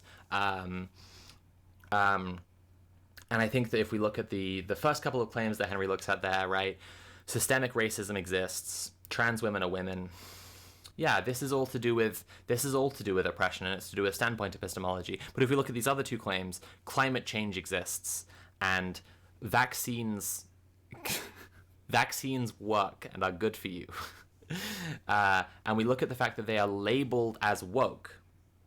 Now that's an interesting one, because woke people wouldn't call those things woke, whereas I think woke people would call trans women are women and systemic racism exists, or furthermore, cis heteropatriarchy must be abolished and systemic white supremacy must be abolished, or colonialism never ended and it must be destroyed, or queer liberation is a class struggle and everything we have we fought for and can just as easily be taken away, so we must struggle further and harder until we are all free. All of these would be woke claims, right? According to someone who is woke and is happy to be identified as woke, right? But I think that obviously someone who is woke would not say believing in climate change or believing vaccines work are woke beliefs. They would say they're just facts, right? Now, sometimes when someone is woke, it inspires them to, when someone is ideologically motivated, and everyone is, their ideology makes them say that some things are facts that aren't necessarily facts, they are knowledge claims. Henry, in fact, in those videos we just watched, said trans women are women is just a fact. In an ideal world, it would still be true. But woke people and people who think it's based to be woke actually wouldn't say that climate change is real or vaccines work are woke statements, even though they say that they're facts. They wouldn't. It's not. You couldn't reasonably identify these with wokeness as an ideology. This part isn't to do with the internal ideological object of wokeness. This is definitely the very real process where conservatives are labeling things woke because they're trying to signal where their power is being consolidated.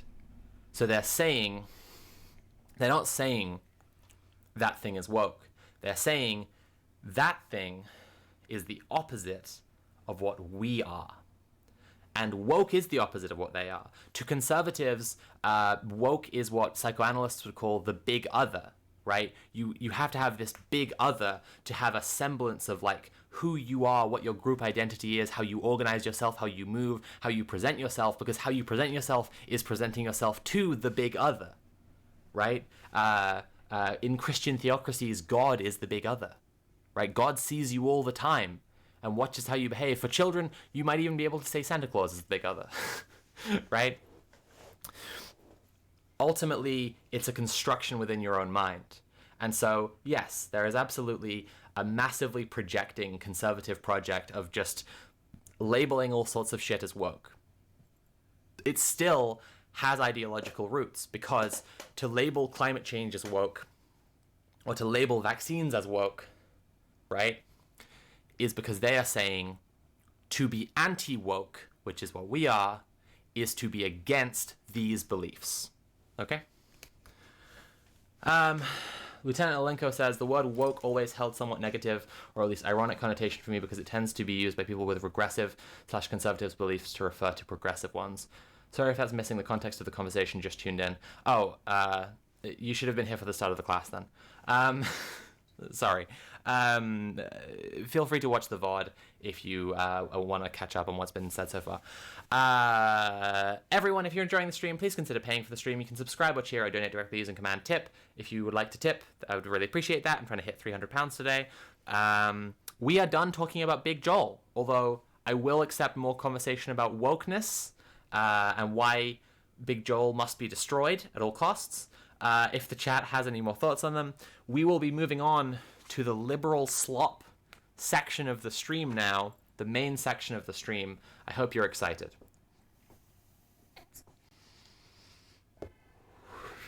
I might go to pee first. So I'm going to take a 2-minute break while I just dash off to pee. Let me just remind you that what we're reading today. So I have a few articles from 2 magazines. The first one is The Economist.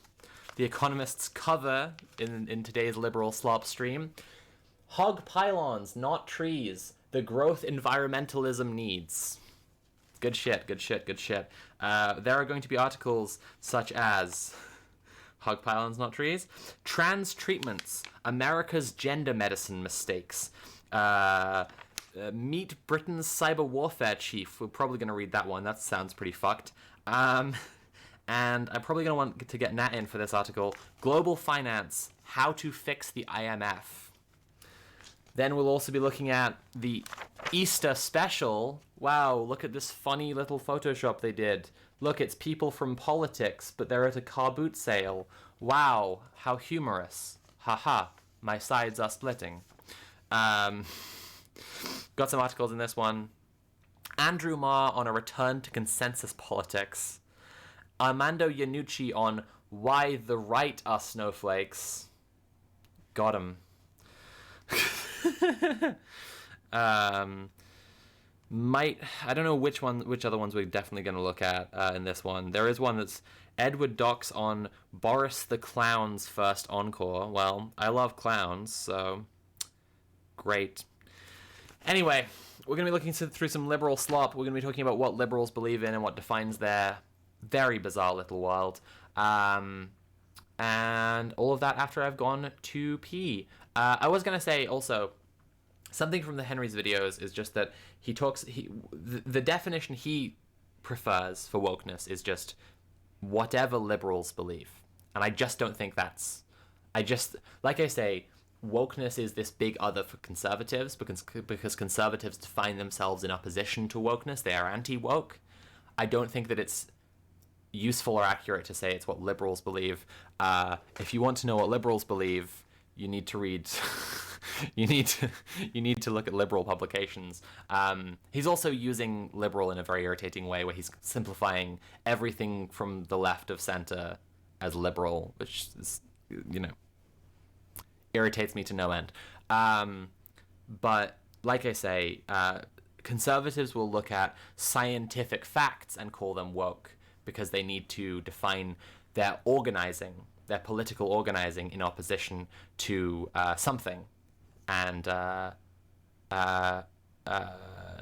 sorry, I'm getting distracted because there's been a donation message. Unbabium, thank you so much for the £10. I really appreciate that. Unbabium says, sorry about my cynicism. Your conspiracy on the left video was great. I'm glad you enjoyed it, and I'm glad that you have stuck around and listened to what I had to say, because I think that, I appreciate cynical and skeptical people who are here to engage. I just also want a little bit of trust. That's all. I really appreciate people who are here to engage in the conversation. Nat says, acknowledgement of climate change and action against it is woke to conservatives. Yes, because it conflicts with their desires, but what are their desires and why does it conflict? They desire to continue to dominate labor nature people in the imperial core. Their rejection of climate change and labeling it woke is not just rejecting the compulsion to act on behalf of the poorest people in the world who will be most affected, it is also, but also because they recognize on some level that the woke demand is to restructure society, to not allow powerful people to direct their actions and continue to wreck the planet. Yes, I think that's a very good analysis.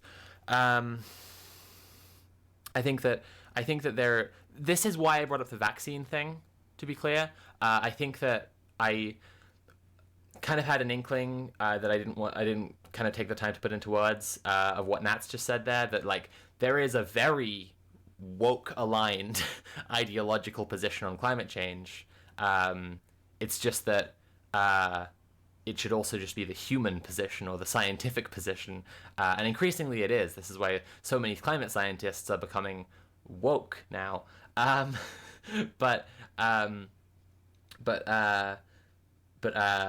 this is why I found it to be a little bit of a lackluster example in Henry's video to pick on climate change, and why I brought up vaccines, because vaccines should be something that is entirely ideology free. There's a pandemic going on, people are dying, everyone should just get vaccinated. There should be strict and effective and quick lockdowns, and then COVID safety measures and social distancing, and then the vaccine, and everyone should get it, and then it should be over, right? And the ruling class's position in society and desire to keep on accruing wealth means that there's an ideological motivation to do things differently, right? But it can't really be justifiably pointed to as like woke. It's the woke position that everyone should get a vaccine, right? It's in fact the ruling class position that people should be back out and into the workforce as soon as possible. And so it's the people who are stooges for the ruling class, right, who start pushing that people should be against vaccines and against lockdowns and so on. Right. If woke is what liberals believe in conflict with conservatives, then why is that difference there? Because we seek liberation from their domination and they seek to maintain it. Vaccines mean a project of collective responsibility for public health, and that is what is being rejected because that threatens domination. Yes, but Nat, a public project for like a project of collective responsibility for public health isn't just woke either, right? Like, it's not only woke ideology that could drive that, right? There are other ideologies that could also want everyone to get vaccinated, and it's the calling it woke because they want to do something opposite to that thing, not because it is actually woke and they hate woke things. Anyway, I'm gonna go pee. We're gonna read some articles from The Economist. I'm gonna play some Hitman. If you have any questions about what we've been talking about so far, then leave them in the chat, and I'll try to get to them once I've gone to pee. If you have just any other thoughts, really, because this is a discussion. We're here to all chat together, trying to raise some group consciousness together here. In the meantime, if you're enjoying the stream, please consider paying for the stream. I'm doing my job right now, and I like when I get paid for my job, and I'd really like to hit £300 on the donation goal today. So please tip. All right, I'll see you all in a few minutes. Oh no, where's my music gone? I'll see you all in a few minutes. Please do tip if you...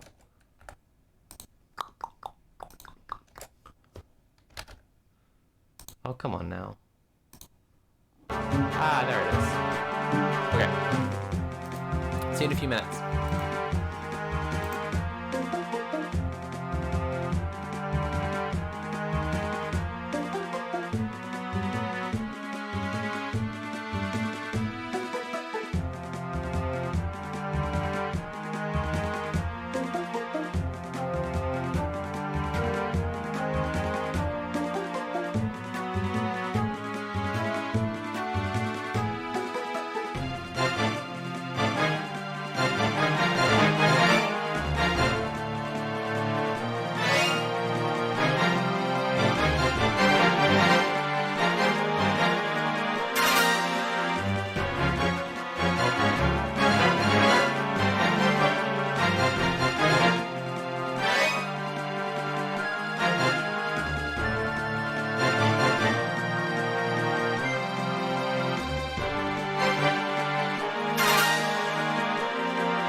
Hey everyone, I'm back. I just wanted to say, an important part of why I was doing that last section and talking about different understandings of wokeness is that in wokeness being a very implicit ideology and people not wanting to call it an ideology, which in itself is, as I said, kind of definitionally ideological. Sie wissen das nicht, aber sie tun es. People aren't therefore like organizing around being woke, whereas conservatives are organizing around being anti-woke. And I think so. One thing I just want to shout out this book recommendation by Hannah Jewell. It's "We Need Snowflakes." And it's a little bit of what I'm talking about here. But basically, like, we actually should be embracing the fact we are woke, acknowledging the fact we are woke, and organizing around the fact that we are woke, and not ashamed to tell people that, you know, we have an ideological project and it's correct. Anyway, we're going to play some Hitman, and we're going to read some articles from The Economist. So let's just see here. There it is. Hitman, World of Assassination. I think there are a few good starting candidates for the first article, so I'm gonna let you vote while I give a mission a first go. So would you? Okay, so 1, electricity grids, hug pylons, not trees. 2, trans treatments, America's mistakes on gender medicine. 3, cyber warfare, using the force. What a cringe name. Anyway. 1, 2, or 3, which article you want to hear? 1, hug pylons, not trees. 2, America's mistakes on gender medicine. 3, meet Britain's cyber warfare chief. And I'll let you all vote while we play a little bit of Hitman. Oh.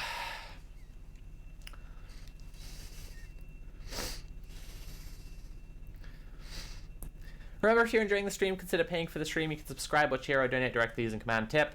If you haven't been to one of my liberal slop streams before, the point of this stream is for us to really further an understanding of what it means when we say leftists and liberals are not the same. Because we might be saying leftists and liberals are not the same because we know we are leftists, but that doesn't mean that we do understand what liberals actually believe in, except that they are fans of the current institutions and ruling ideology.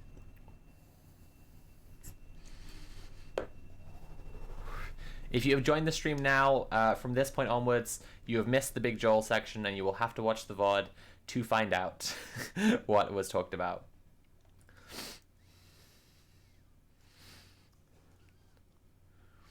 Lots of votes for 1 by the looks of things. Looks like we'll be talking about hug pylons, not trees first, which should be an enlightening read. My thing isn't... Oh, I gotta do that thing. Gotcha.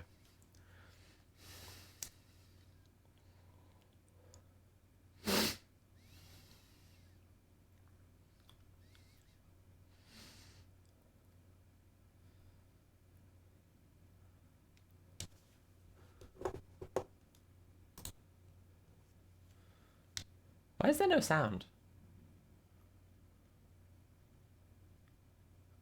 How do I... There. Audio. There's still no sound. What is happening? You all aren't hearing sound, are you?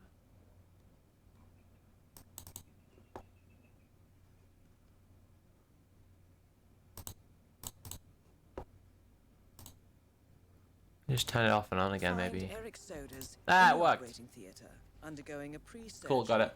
regenerative stem cell treatment. A highly controversial procedure, yet to be approved by Japanese authorities. Yuki Yamazaki has already arrived. You'll find her in her suite or roaming the restaurant and spa areas of the hospital. Soder's is scheduled to be put under soon. Let us make sure he stays that way. Good luck, 47. Hello, Mr. Reaper. As part of the service here at Gamma, your personal robe has been outfitted with a radio frequency identification chip. The device will unlock and allow access to your personal suite. I can just hide in my own cupboard. For absolutely no reason. Oh, I don't even have a weapon this time. That's a bit weird. Okay. Yeehaw indeed. No key cards are needed at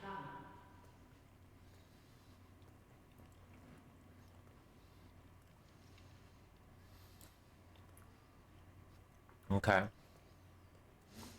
Yeah, this is a pretty interesting level.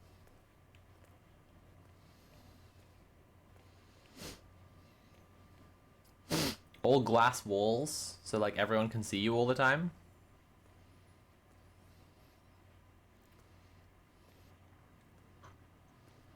Yeah, this is fascinating.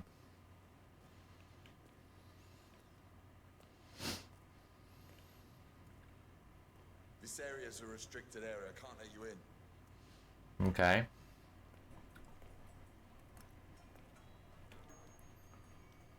Oh. I can't hack either.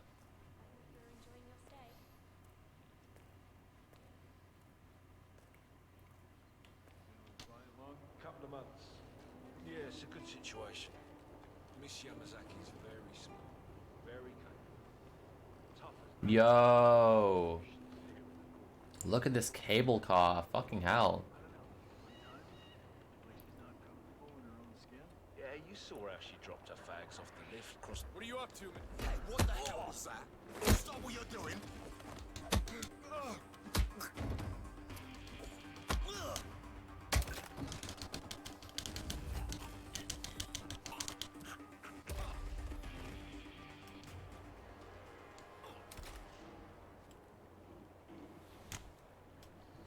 Whoop.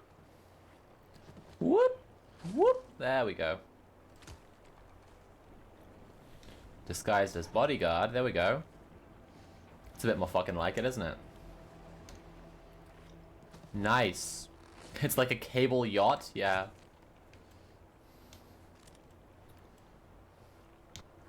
Cool. I have a gun and a bunch of ammo. That's nice. Oh, I can lean here. That's nice. Yeah, just enjoying the view. This is a stunning level, though. For real.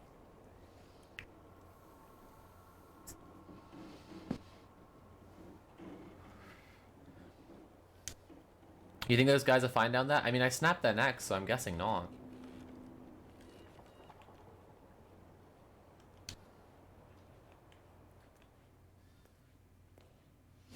Okay, what's that gonna grant me access to now?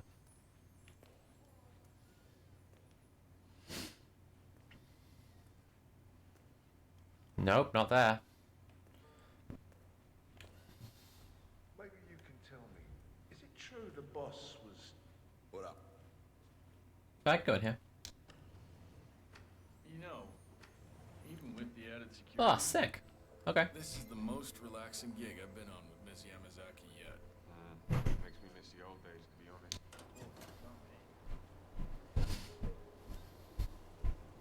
Oh shit, I can just push people off? Who's gonna know? Yeah, it's happening.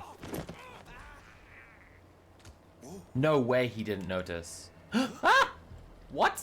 Hitman, what are you doing? What's that doing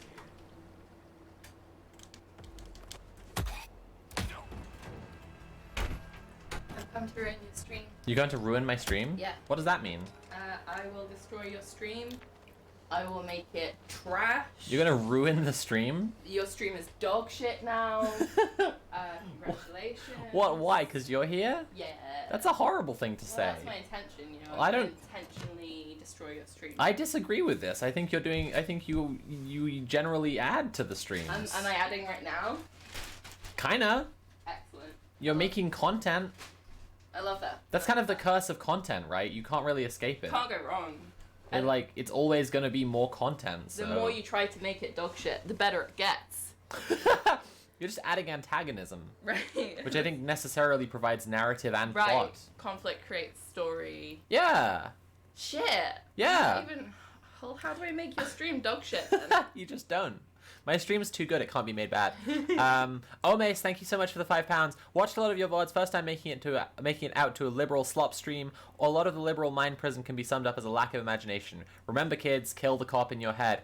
Excellent donation message, thank you, Mace. Kill the cop in your head. Abso-fucking-lutely. Kill the Mr. Poe in your head. Furthermore, I'm just always glad to have people come through from the VOD channel to catch live ones. It's really cool that you have enjoyed the VODs enough, and especially that the people are enjoying specifically the liberal slop stream VODs enough to come through and watch a liberal slop stream live. That's really cool. They're my faves as well. I mean, I'm enjoying them a lot. Yeah. I'm genuinely I'm having a great fucking time talking about how craven and mind warped liberals are. Yeah, I feel like it's where you can often get the most expansive insight is, yeah. Critiquing liberals, yeah.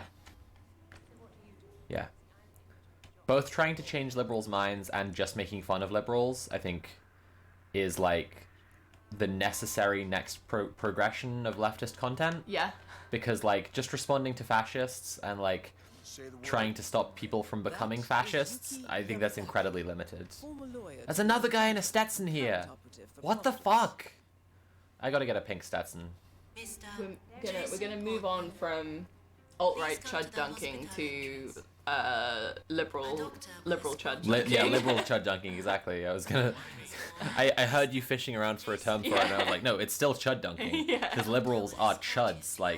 Fucking Matt Iglesias, 1 billion Americans. Lord. That is chud shit. Fundamental eugenicist project. Yeah, absolutely. It's just positive eugenics. Yeah. Yeah. Imperialist eugenics. Can I just... Is it... If I just shoot her from really far away, will I get away with this? If I shoot her but I'm sufficiently, a bit hidden, Yeah. will it be fine? Only one way to find out. Only one way. Literally only one way. You can only find this out literally one possible way. By shooting her... Oh my god. Jesus Christ. Got him. Nailed it. I'm a genius. Target down. Now it's time for sodas to retire. It is time for sodas to retire. Wow, you did it. Retire, bitch.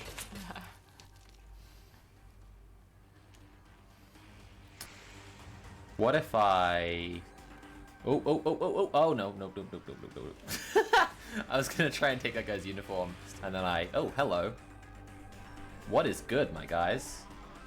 Let's close that for a second. Hey, what's up? Oh no. Are you gonna steal their outfits? I don't know if I can. Oh, hello. Hi there. You're gonna disguise Hi there. yourself Hi. as What's a up? sauna goer. No, I guess it wouldn't let me steal their towel as a disguise, unfortunately. Damn it. Let's just take the. Oh no! Oh no! Oh no! Oh no! Oh no! No! Okay. All right. Okay. I got fucked up. I got Comstead and Dumpstead. It's time to read an article. When Hitman wrecks my shit, I take it out on liberals by wrecking their shit. So, it's time. Ooh. It's time for the first article of the day.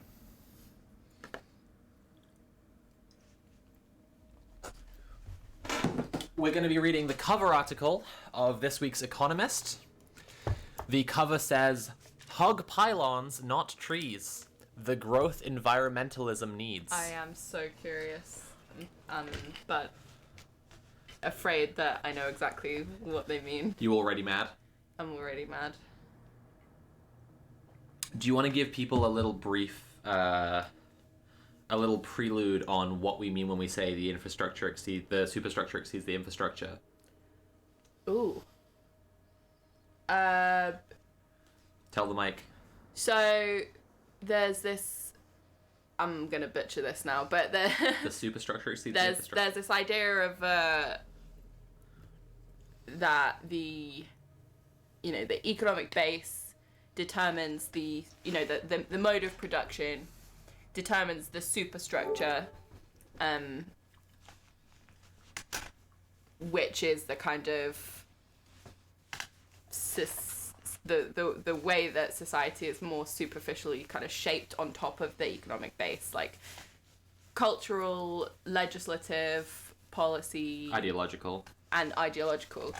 And so the idea that the superstructure exceeds the base is about this, about the idea that, so the mode of production, the economic base, the kind of the class relationship, obviously and absolutely does have this relationship with the cultural, the legislative, the kind of modes of control that exist in society. But the idea that the superstructure exceeds the base is kind of this idea that the sort of cultural, social impacts spread out much far beyond the economic. Faster and further. Yeah, faster and further than the core economic relationship that determines those. If Trump were freed from prison by a revolutionary squad of QAnon freaks who then cooed him into power, and he declared America a fascist, white supremacist, hyper-fascist imperial power, right? The effect that this would have on America's relationships to other countries would be practically instantaneous. And American forces abroad would act in ways that he wanted pretty much immediately, right? The effects would be much more rapid than the sort of this kind of material changing conditions. Yeah. Yeah, I do think that's true. Or similarly, we could say neoliberalization. Neoliberalization would be a great example to use to describe the superstructure exceeds the infrastructure. You'll all see where this is going when I actually start reading the article. I have some questions. This is all just an educated guess about what this article is going to say. This is why I'm prepping us. I'm going to be so excited if this stuff ties in well, because if you're setting up these dominoes, and if they're spaced appropriately apart, they're just going to like that. So, neoliberalization is a great example where the infrastructure of neoliberalism is international monetary bodies like the IMF, right? International Monetary Fund must be destroyed. The World Bank and so on, right? These are actual pieces of infrastructure, right? There is the market economy, the market economies of the imperial core with all their speculative finance markets, right? These are infrastructure pieces of neoliberalism. But in countries in the imperial periphery, right, in order to get loans from the IMF, they have to implement neoliberal free market policies which open up their markets to exploitation by America to include them in American imperialism, right? Mm-hmm. Despite them not having neoliberal infrastructure. I would say that is that's the implementation of the implementation of the infrastructure. Yeah, sure. So it can happen more rapidly. But they're kind of cultural exports. Okay, fine. Let's say it like this: there will be people in those countries who view themselves as modern progressive capitalists who are saying we just need to use the free market to solve all these problems, and that's because they've got the superstructure. There will be people infecting their minds, ready and waiting to adopt those changes in the economic mode because they have already been influenced by the superstructure, because they've been educated in elite imperial core universities, because they've been already fed rewards of the imperialist system. Cool. So let's read Hug Pylons, Not Trees. The Case for an Environmentalism That Builds. The sheer majesty of a 5 megawatt wind turbine, its central support the height of a skyscraper, its airliner wingspan rotors tilling in the sky, is hard to deny. The solid-state remorselessness with which a field of solar panels sucks up sunshine offers less obvious inspiration, but can still air awe in the aficionado. With the addition of some sheep safely grazing, such a site might even pass for pastoral.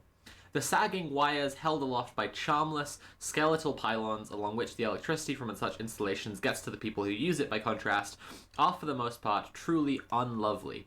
But loved they must be.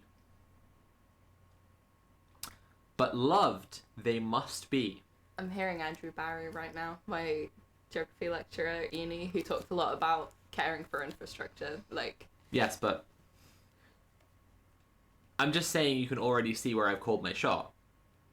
We must love the infrastructure because we're going to need to make more of it. Their case is going to be we need to make more infrastructure to convert. Okay, I won't say what I think the case is going to be because I'm just going to read the article, but I do think "but loved they must be" is a perfect sentence for the superstructure exceeds the infrastructure, because they're saying you need to develop love in order to develop the infrastructure. First, build the infrastructure in your mind, and then we'll build it in the physical world. Yeah, that's interesting. If the world's climate is to be stabilized, stopping electricity generation from producing fossil fuel-derived emissions is crucial.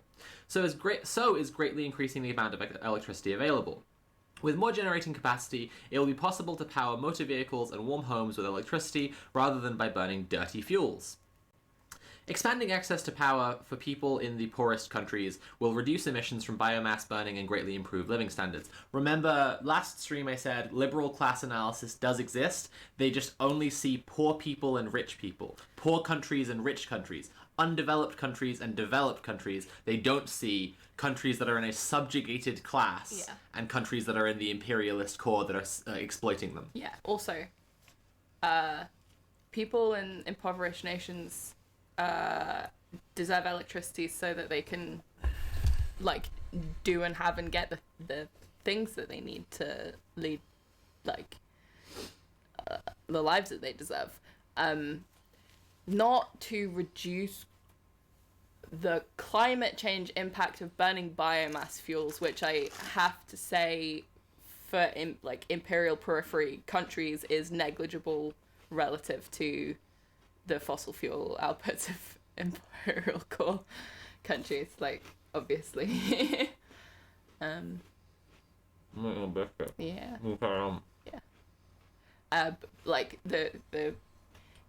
major issues with burning biomass are going to be respiratory issues, which is public health concern, and with ecological damage. So you're removing, if you're cutting down forests, for example, for biomass to burn, then I like that we're still benefiting from the clickbait title now, because the Big Joel section has ended, but we still have 200 viewers. Anyway, if you're enjoying the stream, please consider paying for the stream. You can subscribe or cheer or donate directly using Command Tip. I would really appreciate tips. We're trying to hit £300 today if we can. Tip. Also, if you don't want to tip, you can subscribe or cheer or use a Prime subscription. If you have Prime, you might not know about this. If you have Amazon Prime, you can link it to your Twitch account, and then you can give me a Prime subscription. It doesn't cost you anything, but I do get real money. That's pretty cool. Thank you to Sailor Silica, who has just subscribed with Prime, for example. Okay. More copious and reliable electricity will be needed for effective adaptation too. If heat waves are not to become ever more lethal, brackets see Asia section. I hate The Economist so much. Sorry, to divert to explain what I mean there. I hate The Economist so much because having an Asia section is exactly what we've been saying for weeks on the liberal slop streams, that liberals see themselves as in charge of the world. They can only imagine themselves as the ones making all the policy decisions, but they are completely limited in their imagination, so they can only imagine policy decisions as the changes that we've made to the world. Yes. Right? And so The Economist, week after week, puts out this fucking magazine with neatly sectioned up into parts of the world and what should be done to make those parts of the world better according to the immortal revolutionary science of Friedmanist economics. Okay. I'm done ranting. Grids in developing countries will have to reliably power wider use of air conditioning in energy-hungry cities. The trouble is that the scale of the changes needed to adapt the world's electricity grids is vastly underappreciated. Too little investment is taking place. Planning rules get in the way. That, like... Uh-huh. Should I read those sentences again? Should I go again? Firstly, just exactly what you just said. Should I just quickly... Why does The Economist feel any... The trouble is that the scale of the changes needed to adapt the world's electricity grids is vastly underappreciated. Too little investment is taking place. Planning rules are getting in the way. Who gave you responsibility over, like, just all the world's, like, planning rules? Like, urban planning shit. Why... That's not your job. That's out of your... Wabi Kao says, deregulation on your bingo card. Yes, everyone tick off exactly. deregulation. No, they are... This is exactly what it seems like. And then take a moment to once you've ticked off deregulation on your bingo card, put on your They Live glasses and look at it again and see, instead of deregulation, roll back neoliberalism. Right? There is roll out neoliberalism and there's roll back neoliberalism. And these are what we usually consider to be center right and center left, right? Center left policy is roll out neoliberalism. So you have this incredibly convoluted nonsense set of policies that no one will want to vote for. They'll only want to vote for them to get rid of the fascist who's the other candidate, right? So you have, if you've been operating a business that received a Pell Grant in the last 5 years in a disproportionately poverty-stricken neighborhood, employing this many marginalized employees, then you can get a 10% tax levy write-off. On and it's your university fees. Who is excited for this? Yeah. Who is pumped for this policy? No one. On the other hand, if someone comes out and is like, we're going to cut all of the regulations so we can build more shit, everyone can understand what that means immediately. And that's roll back neoliberalism, right? Roll back policies, roll back protections, roll back regulations so we can do more shit, so we can exploit more people, so we can do more free market economics, right? Oh, Hexadecibel, thank you so much for following. I would say not necessarily roll back, that cutting regulations and things can be roll out, but the differentiation is, like, are they actually distributing means on any level to working class people? Okay. Really. But it's rapidly very apparent, which you'd guess from the title and the context that it's The Economist, that they're putting the cart before the horse to make an argument for building more infrastructure, like more electricity grid infrastructure, regardless how much do they actually care about how much CO2 is generated. But they're trying to use a green economy argument to make it.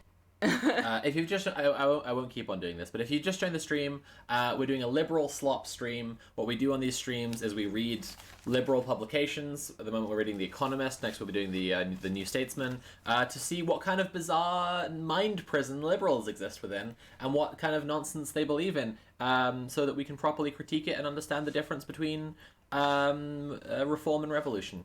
So it's like, firstly, who is this for? What do they want people to act on? They want people in the Imperial Core, investors in the Imperial Core, to be investing in frequently all these articles are only for, in terms of the call to action, are only for a very small number of people.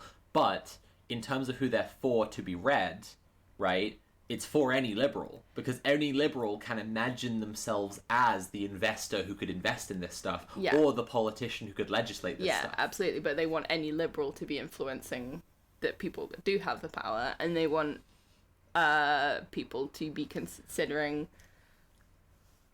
pushing legislative reform in imperial periphery countries, so that they can invest in the energy infrastructure in those countries and make a fucking killing, make a ton of profit. Bingo. Like that's what they're like. American imperialists have been seething, coping, dilating, spitting, pissing, bleeding, crying, coming, shitting, screaming at China's One Belt, One Road initiative, because China is implementing physical infrastructure into countries around China so that it will be easier for goods to move in and out of China, which is exactly what America wants to do, only America being America. It's what America has done through other means, like won't invest directly in building infrastructure to help other countries in that way. Like, it's still correctly criticized as empire building, because that's absolutely what it is. There is absolutely an extractive relationship going on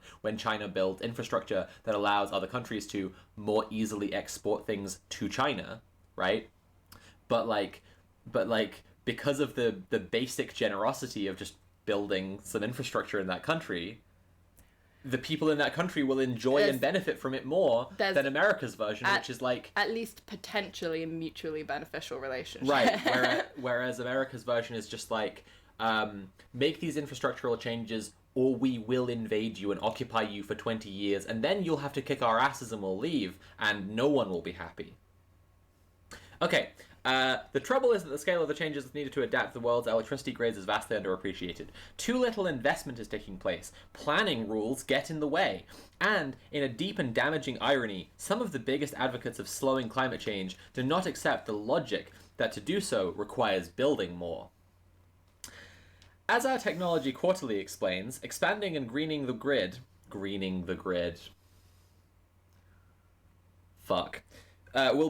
will be demanding and phenomenally expensive. A recent report Just a second again. Oh, God. Money is fake. What does it represent? Expensive means it requires labor, it requires resources. You know, expensive is not about a number. I just, It's not wealth. I just think it's always worth It's not wealth, it's labor. And where it requires a number, where it requires money, which is most of the time, when what's really being said is it requires the domination and control of people with a lot of money. It requires the domination and control of American imperialists. I just want to say I felt like I was going to throw up in my mouth when I read greening the grid. Like, greening my relationships by getting my whole polycule to quit vaping.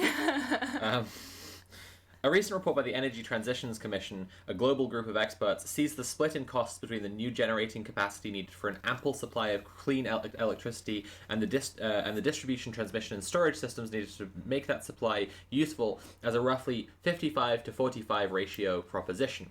The 45% that goes on grids and storage comes to about $1.1 trillion a year between now and the middle of the century.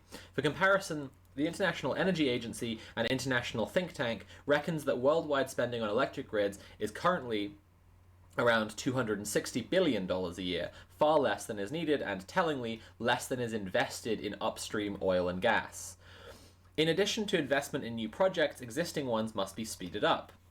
Too many that need connections are delayed by red tape, as are vital new transmission lines. Reforms to planning rules must make it easier to build big and often unpopular bits of infrastructure. See United States section. I want to say at this juncture as well, even Bill Gates's atrocious Green Imperialist Manifesto, How to Avoid a Climate Disaster, acknowledges that some imperial extractive relationships are massively contributing to climate change. Getting fresh grapes all year round means shipping grapes from places with the correct climate to grow grapes to places that don't currently have the correct climate to grow grapes in, right?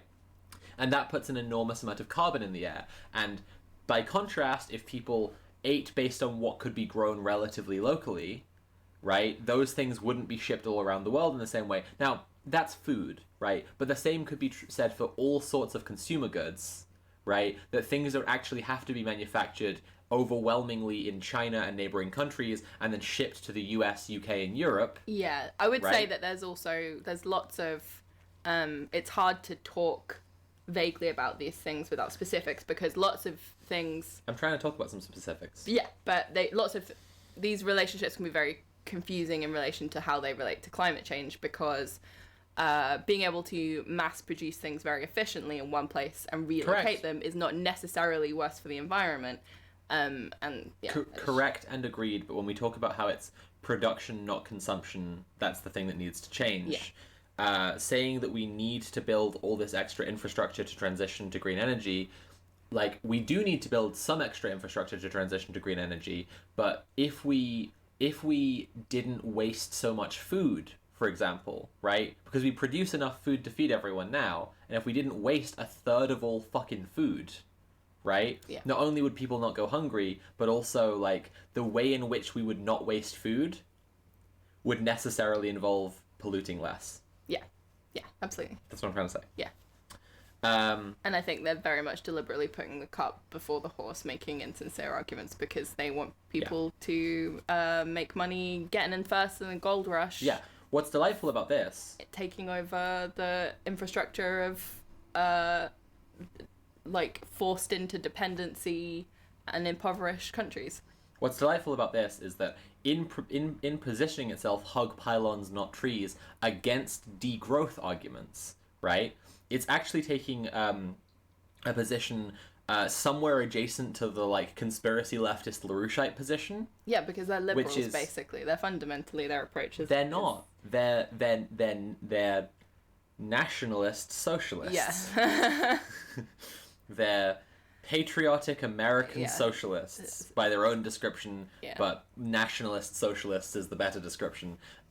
They want to use the power of state to do massive infrastructure projects. They want the fucking Alaska-Siberian land bridge, right? So that, like, America can be included in the China's Belt and Road Initiative. This is adjacent to the LaRoucheite position. Yeah, very much. That, like, the government should enact Leviathan, right? The government should use the ability to do massive infrastructure projects to force the changes to make sure that everything can run just exactly how it is now, but a bit more. Only when they're talking about investment and legislation, you know, they're necessarily implying not just the government, they're talking about the imperial core governments facilitating and pressuring private industry to take control of imperial core countries. Yeah, also, like, there's a crucial mistake in talking about we will build this much extra capacity for green energy sources, right? You remember the bit in Dan Olson's video where he's talking about the climate impact of Bitcoin, or of crypto in general, right? He's like, when they point to places where they are being green, it's like they're offsetting it. They're not like improving the situation at all, because any extra capacity that's created, they immediately use for more crypto. Exactly. Crypto is just a microcosm of capitalism. So when you're making this argument that we'll build this much extra capacity for green so we can then stop using the fossil fuels, it's like, no. You're going to have the fossil fuels and the green. Right. That's why I said they're putting the cart before the horse. They're making an allegedly green argument for simply expanding. It's deeply abusive and manipulative logics where basically like they're confronted with a problem that says you're going to have to slow down, but slowing down is the one thing capitalism can't ever do. Yeah. And so they're saying, well, what if we sped up so much that when we slowed down, it was still faster than it is now? Yeah. Yes. And it's like, no, we can't do that. Yeah. No. We simply do have to slow down.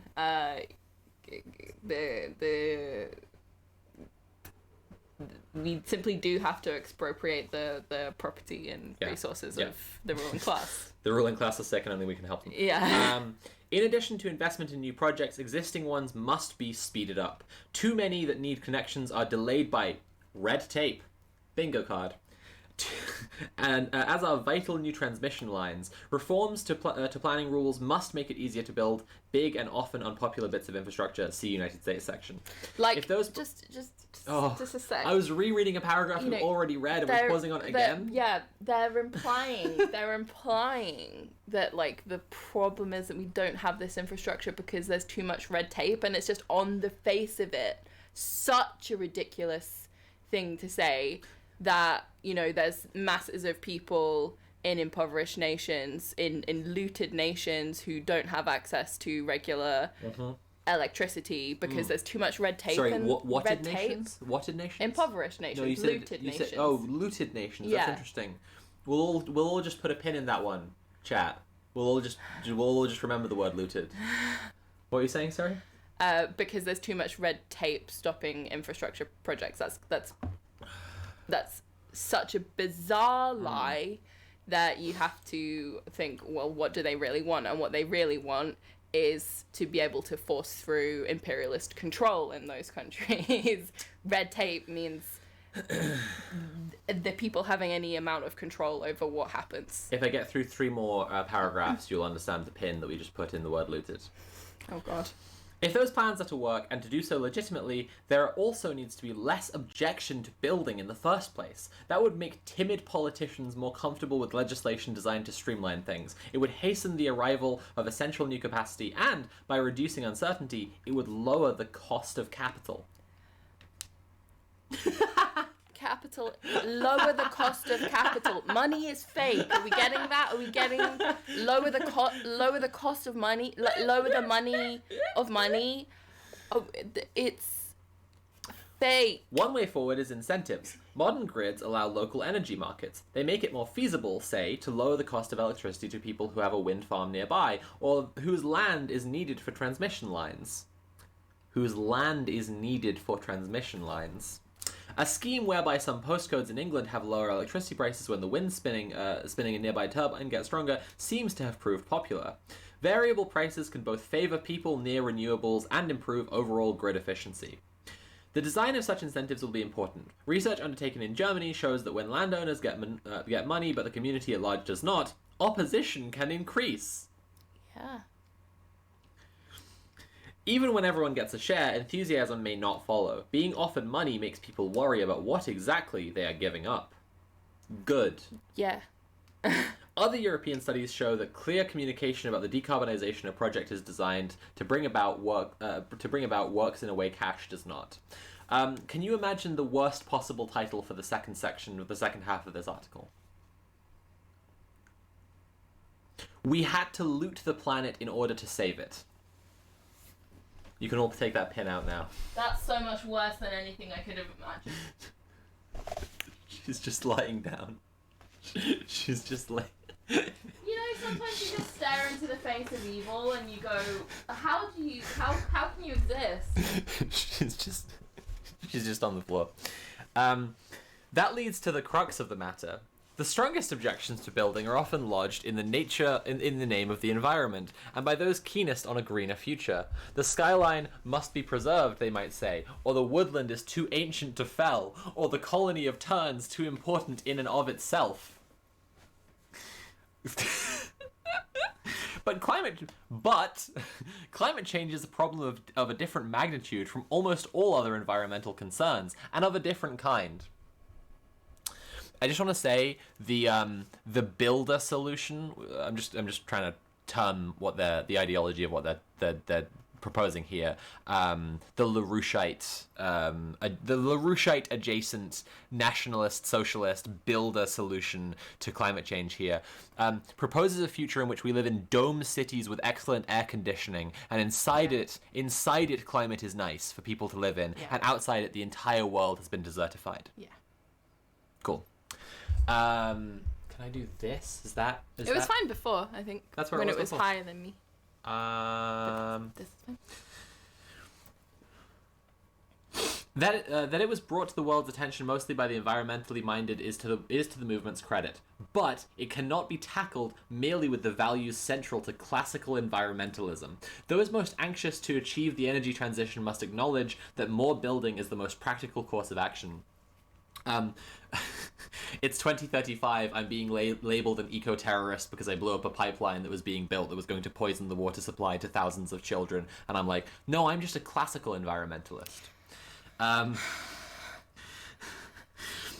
it is economic growth that will make possible the building of new transmission lines, gigawatt-scale renewable power installations, and indeed the mines from which the minerals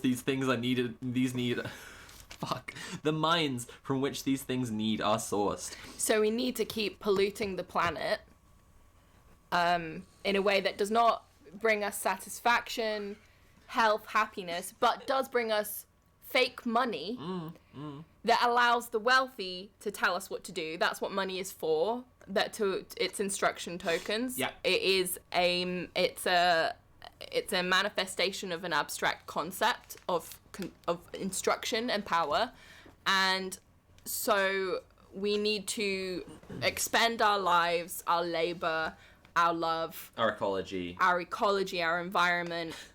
We need to spend those things so that we can get fake instructional tokens. We can give them to powerful people to give them back to us to make us build the infrastructure that we need to live, or whether or not it is really beneficial. Thank you very much, Omes, for tipping £5 and saying money is fake because governments just make more money when they need to and trade it with businesses. Trade it with businesses and each other. That's what debt is. Thank you very much, Omes. I appreciate that, and I appreciate everyone who's donated so far today. I really would appreciate some more donations if anyone is able to and willing. Give us some fake money. I need that fake money, unfortunately, because we have to instruct HMRC to not put us in jail. Yeah. I'm in my Alex Jones arc. I need you to send me $1 million in Bitcoin to keep me out of prison. I'm going to be sending some stern letters to the IRS. I'm fucking around, but we do appreciate any donations. It helps us to, eat and stuff, which is quite nice in my opinion. Yeah. So please do use command tip. Hopefully, as soon as possible, we will construct a world in which I would fucking love that. Not need money to eat. And it is economic growth that will make possible the building of new transmission lines, gigawatt-scale renewable power installations, and indeed, the mines from which the minerals these things need are sourced. To demonize it, as some environmentalists do, is to expose the world to more climate change, not less. This whole article, the whole argument they're making is, no, we need more capitalism to deal with climate change, not less. Which is fucking ridiculous. Yeah. Only, it wouldn't be more capitalism with it. It would be a stronger state that implements massive infrastructure plans, and to do that, the state would need to take certain quite authoritarian steps, but never towards socialism, because the market must be protected. The freedoms away from wokeness and away from communism have to be protected. It's a fundamentally neoliberal argument. They want the state to change legislation to allow private companies to have more control over what happens, to direct our labor, to create infrastructure that profits them further. This is Indiana Jones swapping out the golden idol of the free market for the equally weighted bag of sand that is fascism, and then the boulder that is climate change just comes rolling after him anyway. Yeah, I mean this is very much just a continuation of neoliberal. Oh, sure. It's pure neoliberalism. It's not really a change. There's just a very clear green imperialist undertone to it that will also have a lot of really sinister implications domestically. The reason I keep moving this around, by the way, is just to show your face. So you just look where you are on the thing, so everyone can see you. That's good. Yeah.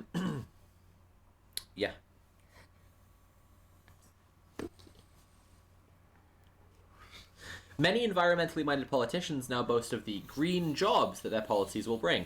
Seeking extra jobs makes sense only in the context of the continued economic growth they make possible. Those who believe there is no way to stop climate change through growth are fond of quoting Albert Einstein to the effect that we cannot solve our problems with the same thinking we used when we created them. He's right.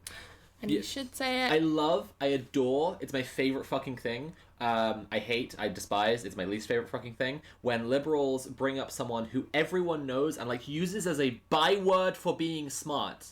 And they're like, but what do they know? Yes. You point out that Albert Einstein campaigned all his life after the Manhattan Project for nuclear disarmament, that he was a fucking socialist, that, like, he said, you know, and they're just like, yeah, but that's just Einstein. But that's just Einstein, though. What does Einstein know about? Why even bring him up to say this? But also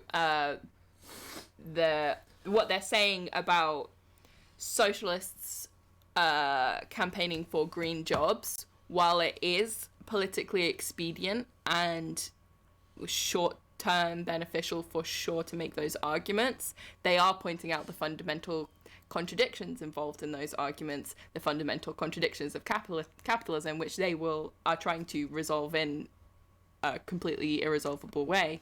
But Soc Dems will not save us. Yeah. Communism. We're nearly at the end now. This has two difficulties. One is that there is no evidence that Einstein actually said it. Get fucked.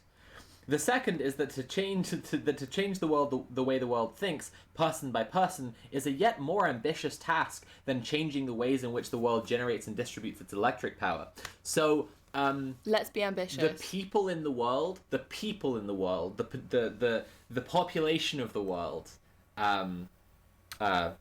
anonymous Economist writer, because you never credit who your writers are, so that they all have one united front of publishing as The Economist. But if you ever see this anonymous writer who wrote this, the people of the world agree with us already. You sick little freaks. Yeah. Who control the world. You've never cared about getting people to agree with you. No. And that will be your downfall. I hope you remember that when it is appropriate to remember that. They're just saying there straightforwardly, we will drag people along in our imperialist project, kicking and screaming and dying. Yes. If the energy transition cannot be achieved with the habits of mind already available, again, pretending that everyone agrees with them when it doesn't matter if people agree with them and they know that and they don't care. In fact, they know people don't agree with them. It is hard to see that it can be achieved at all. For some of those who see themselves as green, that may be a counsel of despair. To those who want humans to flourish on a planet they can care for, the idea of an environmentalism that builds must be a call to action. Fuck yourself. I am learning to truly hate Economist articles. Not, like... It's very seriously, not just because of the ideology they espouse, because I know that they think that way. I know the people in charge of us, the ruling class, think this way. They're the job creators, you know. I hate them because they're so fucking rambling and pretentious. So wanky. They jump around between random fucking shit. The titles are not like... Yeah. We had to loot the planet They're to save it. saying such stupid shit, but they think they're so fucking smart. Like, we had to loot the planet to save it. Fuck you. I'm just actually going to go straight on to the next section, which is about 1% of the population who there was an article about in the last magazine, strangely enough. Strangely enough, there was, even though it's only 1% of the population, there was an article about this demographic in the last Economist that we read. In the Economist, there was one in the New Statesman last time. There was one in both previous New Statesmans. There was one in this New Statesman. There are about 1,000 pieces published about this demographic every month in the UK. Even though it's just 1% of the population, for some reason, the media cares a lot about this demographic. and most of all, cares a hell of a lot about making sure no one accidentally thinks they're in this demographic and receives medical care meant for this demographic, presumably because they want to make sure that, you know, there's enough left for just for them, right? Like they want to make sure that there's not being wasted on anyone who's not part of this. They tiny really 1%. want to make sure that no one is ruining their lives by putting themselves erroneously in the situation that trans people are forced into by how did you guess it was trans? How did you guess it was trans people? I had a feeling. How did you know? The Economist is sick. So the there's ruling class is sick. They need our help, and only we can help them by liberating them from their property. See, it's like I spend a lot of my time talking about 1% of the population, but it's because they control the entire world. It's the ruling class. It's the ultra rich. Yeah. They spend a lot of their time talking about 1% of the population that I'm a part of, because they are sick little fucks who are very happy to see us annihilated. Oh, Mace, thank you so much for tipping £3 and saying neoliberalism and deregulation is just small government for the working class. They're just being more explicit about states being behind the bourgeois. States being the bourgeois bodyguards. Last dono for tonight. I need the fictional decision tokens. Thank you so much for all of your donations, oh Mace. I really appreciate it. If anyone else wants to donate, I will really, really appreciate that too. And thank you again to everyone who's donated so far. I would really love to hit £300 today. 250 would also be good if we could get there.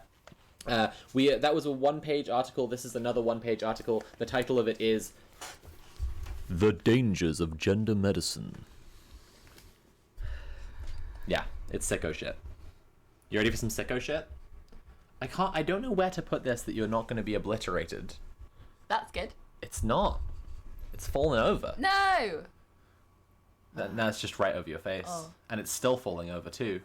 Okay, let's put it back here for a sec. Move the wire. That's good. That's fine. I can do. Yeah, but you're going to be too quiet then. I'll just yell. Okay, please yell. The dangers of gender medicine. Too many doctors have suspended their professional judgment. By? This is The Economist. This is The Economist. Have they suspended This their is The Economist. professional judgment by refusing to listen This is The Economist. to international guidelines? You would be mistaken for thinking this is the reactionary moralist, but this is The Economist. Too many doctors have suspended their professional judgment is the subtitle to the title, The Dangers of Gender Medicine. For many Americans, the great tragedy of trans rights is the story of just going for it. Is the story of how Republican governors and state legislatures are stigmatizing some of society's most put upon people, all too often in a cynical search for votes. You see, we care about trans people and we care about the environment. We're just everything that we advocate is just to destroy them anyway, but we'll do it in a caring way. If this article tries to uphold what it's done with this first sentence and tries to pretend to care about trans people, I encourage everyone to go back and watch the VOD of literally the last liberal slop stream where we looked at literally the previous issue of The Economist, in which they were saying that all treatments for gender dysphoria for minors must be stopped. Yeah. However, I have a feeling that they won't keep up this pretense. I have a feeling that the mask will just slip right off. Oh, was it really there? If you're enjoying the stream, please consider paying for the stream. You can subscribe, watch, share, or donate directly using command tip. Someone said, was it the same author? And that's a very interesting question with a very interesting answer, because as Sophie has alluded to, we can't know. They don't put the authors in The Economist. Every article published by The Economist is published by The Economist, and they don't have a named author because they are an unbiased authority on life, the universe, and everything. Actually, maybe you want to start reading this one. I just gotta get myself another coffee. Okay. Where did we get Just read from the start, so. Okay. For many Americans, the great tragedy of trans rights is the story of how Republican governors and state legislatures are stigmatizing some of society's most put upon people, all too often in a cynical search for votes. This newspaper shares their dismay at these vicious tactics. In a free society, it is not the government's place to tell adults how to live and dress. which pronouns to use or what to do with their bodies. However, nestled within that first tragedy appears to be a second. Uh-oh. This time, a tragedy of good intentions.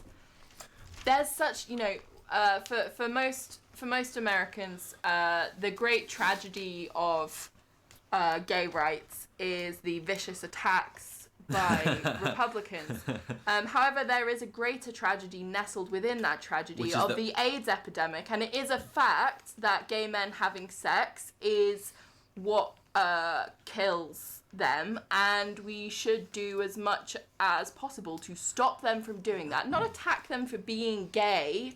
I'm sure you understand. There's nothing wrong with we don't hate being the sinner. Gay. We hate the sin. But they are a disgusting class of people who are spreading AIDS, and we should stop them from doing that because that's a much greater tragedy. We shouldn't try to figure out treatment. We shouldn't treat AIDS. We shouldn't do harm reduction. We should just stop them. Thank you, Boopadoop, for tipping £5 and saying, leaving the bad 1% rich oligarch fucks and helping the good 1% hot-based transes. Also, my cousin braided my hair today and it's very pretty, and now I'm 4% less cis. Congratulations on becoming less cis. I hope you get better soon. On different sides of the Atlantic, medical experts have weighed the evidence for the treatment of gender dysphoric children and teenagers, those who feel intense discomfort with their biological sex. Do you want to return to the conversation about gender dysphoria versus labeling teenagers who self-identify as trans? Yeah. It's a deliberate choice to label them dysphoric rather than label them trans, in order to include they want to be able to refuse cis teenagers who experience what is diagnosed as gender dysphoria, so they can point to the people who desist from experiencing gender dysphoria, i.e. cis people, and so that they can say, look, this many people desist and will stop taking the hormones if we give them to them because they're cis, so we shouldn't give trans people hormones. It's sick. They will label the material condition that, of course, everyone recognizes. Of course, because we're good, kind people. We recognize the distress. So we'll label them by that distress, not the quality that they label themselves with.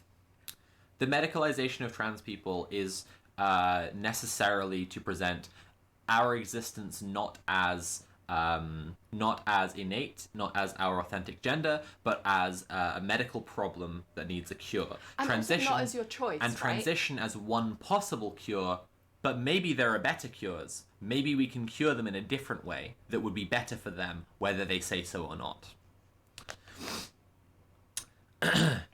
This treatment is life-changing and can lead to infertility. Why do you care? Fuck you.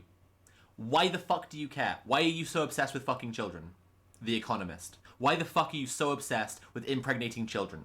Why the fuck are you all talking about the fertility of fucking children? Stop it, you fucking creeps.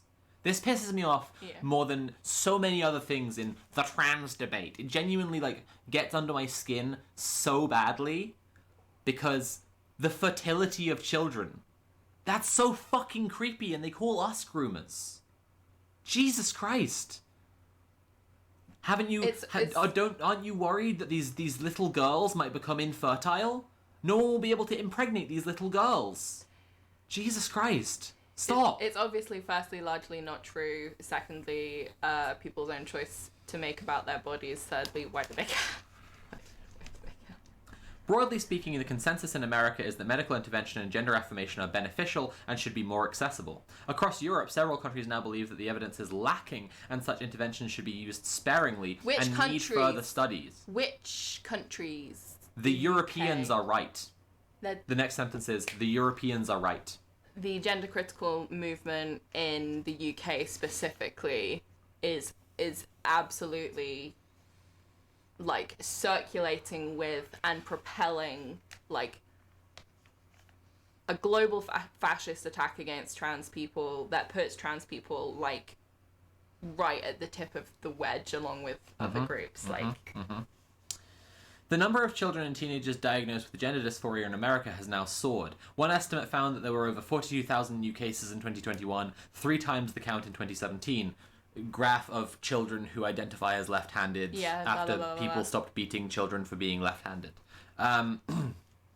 Gender-affirming care, as America understands it, stipulates counseling, which can lead to puberty-blocking drugs and subsequently cross-sex hormones. No, the counseling doesn't lead to puberty-blocking drugs and cross-sex hormones. No, the counseling is a gatekeeping measure to try to stop children from getting medication. The child deciding that they want to access those things is... Cross-sex hormones brackets testosterone for girls and estrogen for boys, used by one estimate in 10% of cases. Occasionally, there may be mastectomies, and very rarely in the under 18s, the construction of ersatz genitals from flaps of skin or pieces of bowel. The goal is to align the patient's body with the way that they think about themselves. Clearly preying on people's feelings of disgust at trans bodies. Yep. Now again, this is the liberal slop stream, and the point here is not to just chud dunk, to just respond point by point to everything that they're saying that is wrong. It's just that when we do trans articles, there's so much obvious lying so fast, like you're fire hosed with so much bullshit so quickly, that it's hard not to. But we have to bear in mind the whole time that all of this comes with the underpinning assumption that you, the reader, should have a say in how trans people are treated, in the medical policies that are implemented in gender medicine, right? That you, the liberal, deserve a right to say how everything in society is shaped. You should imagine yourself as the ruling class and as the bourgeoisie and as the parliament, right? And then you should use your vote accordingly to get people, get politicians to reflect these things that you've read about how society should be. Because again, The Economist not labeling who has not crediting its authors and saying that all of its articles just come from The Economist is them saying everything we say is objective and true. Yeah. We just say true things. They're a think tank. Yeah. It's sick. Proponents say the care is vital to the well-being of dysphoric children. No, we say that it's child abuse and completely fucking inhuman to enact conversion therapy on trans children. We actually don't talk about dysphoric children. It's not... That's your... I experienced gender dysphoria as a child because I had loads of hair on my face. Right. And I wasn't given, T accurate blockers. representation of... They didn't give you T blockers in response to this. I wasn't given accurate representation of what genitalia looks like and how it works. And I was like, oh my god, am I actually, not really a girl? You didn't know a clitoris was a thing, so you thought, what's this little thingy? Yeah. Maybe I'm intersex. Yeah, basically, you know, because I was a kid and I didn't know any better, and I was, and because you had lacking sex education. Scared of growing up, right? Yeah. Scared that I was different, as many people experience. Slop has tipped £50. Thank you so much, Slop. I really appreciate that. It's a slop for slop stream now. The way that this article and many other articles and institutions refer to the idea of gender dysphoria is deliberately conflating my quite common experience with trans kids, right? Exactly. This dungeon sub-boss says, liberals view humans as resources to be burned, so infertility means not replacing the resource you're burning. Remember, they think like supervillains. Yeah, absolutely. So I think that, again, taking this view of society, and this is, I've been meaning for a long time to make a very big project about eugenics, because eugenics as a view is not just about bloodlines and the purging out of undesirable traits. It's about population control. It's about viewing a whole population as having a purpose and a direction and needing to be shepherded the right way. Which is a big and all of this is that. Yeah. Like, it's numbers of people doing amounts of stuff rather than human quality of life, being comfortable in your own skin, living and loving and laughing. It was a little joke. Like people being fucking happy in their lives and doing the things that they want and getting the things that they want out of life, right? This is the stuff that we actually care about if we care about freedom. When parents, when homophobic parents have kids who are gay, they'll say the same things, and society will also say the same things. Yeah. If my dad's literally said to me, like, well, if everyone was gay, then we wouldn't have any kids and we wouldn't be able to reproduce society. That's the kinds of lines of logic that they're thinking, that like infertility of trans people, which is extremely variable and people have choices over, if they have access to those the things that enable them to have choices over their fertility and reproduction, and they have a right to those choices. But they'll, that's the same little nugget of like. I'm trying to say that typically used against gay people too. With the eugenics thing, I'm trying to say that liberals, as in people who subscribe to the hegemonic ideology now, are fundamentally illiberal. Like the writings of people who would call themselves liberals before the Spring of Nations, which were concerned with liberty and freedom, right, do not align at all anymore with the way that liberals think about populations. They think about controlling populations and making sure that the population, reproduces the right way and so on. These people's worst nightmare is trans people having kids. Right. They're horrified at the idea of trans people having kids. They want as few people to be trans as possible, and they want those trans people to be sterilized. We are getting hung up sentence by sentence. Yeah. Proponents say that the care is vital to the well-being of dysphoric children. Failure to provide it, they say, is transphobic and risks patients killing themselves. I'm getting hung up sentence by sentence, but yes, it's an epidemic of medical neglect identical to the AIDS crisis in that AIDS was viewed as a moral punishment by the universe for being gay, and in the same way, someone killing themselves because they're trans is viewed as a kind of justice in the minds of transphobic bigots, and so they're fine with that. They're just fine with it. For them, it's proof that trans people are incompatible with living with society, with existence. The affirmative approach is supported by the American Academy of Pediatrics and by most of the country's main medical bodies.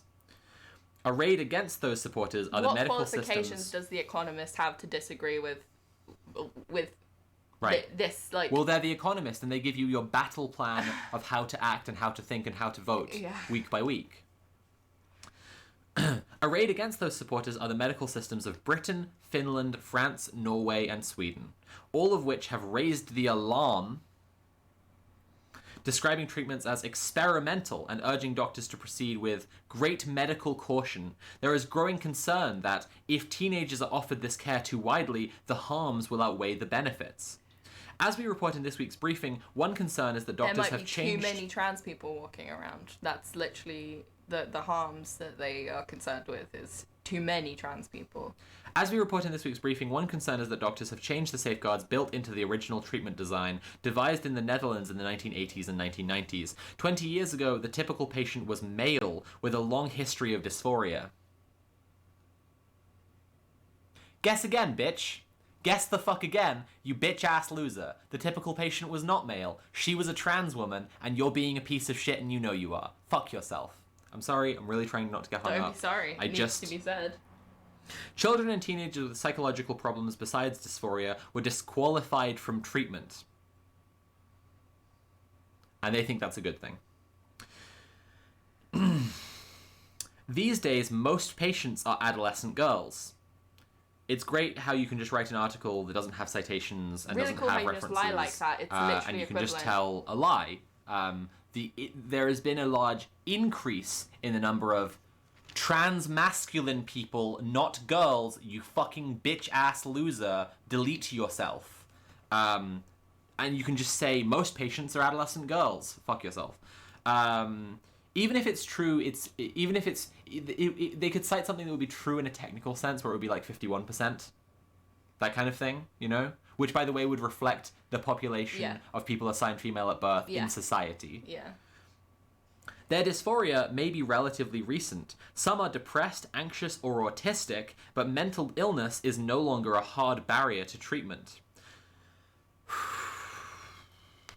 Autism isn't a mental illness. I'll just say that one. Yeah.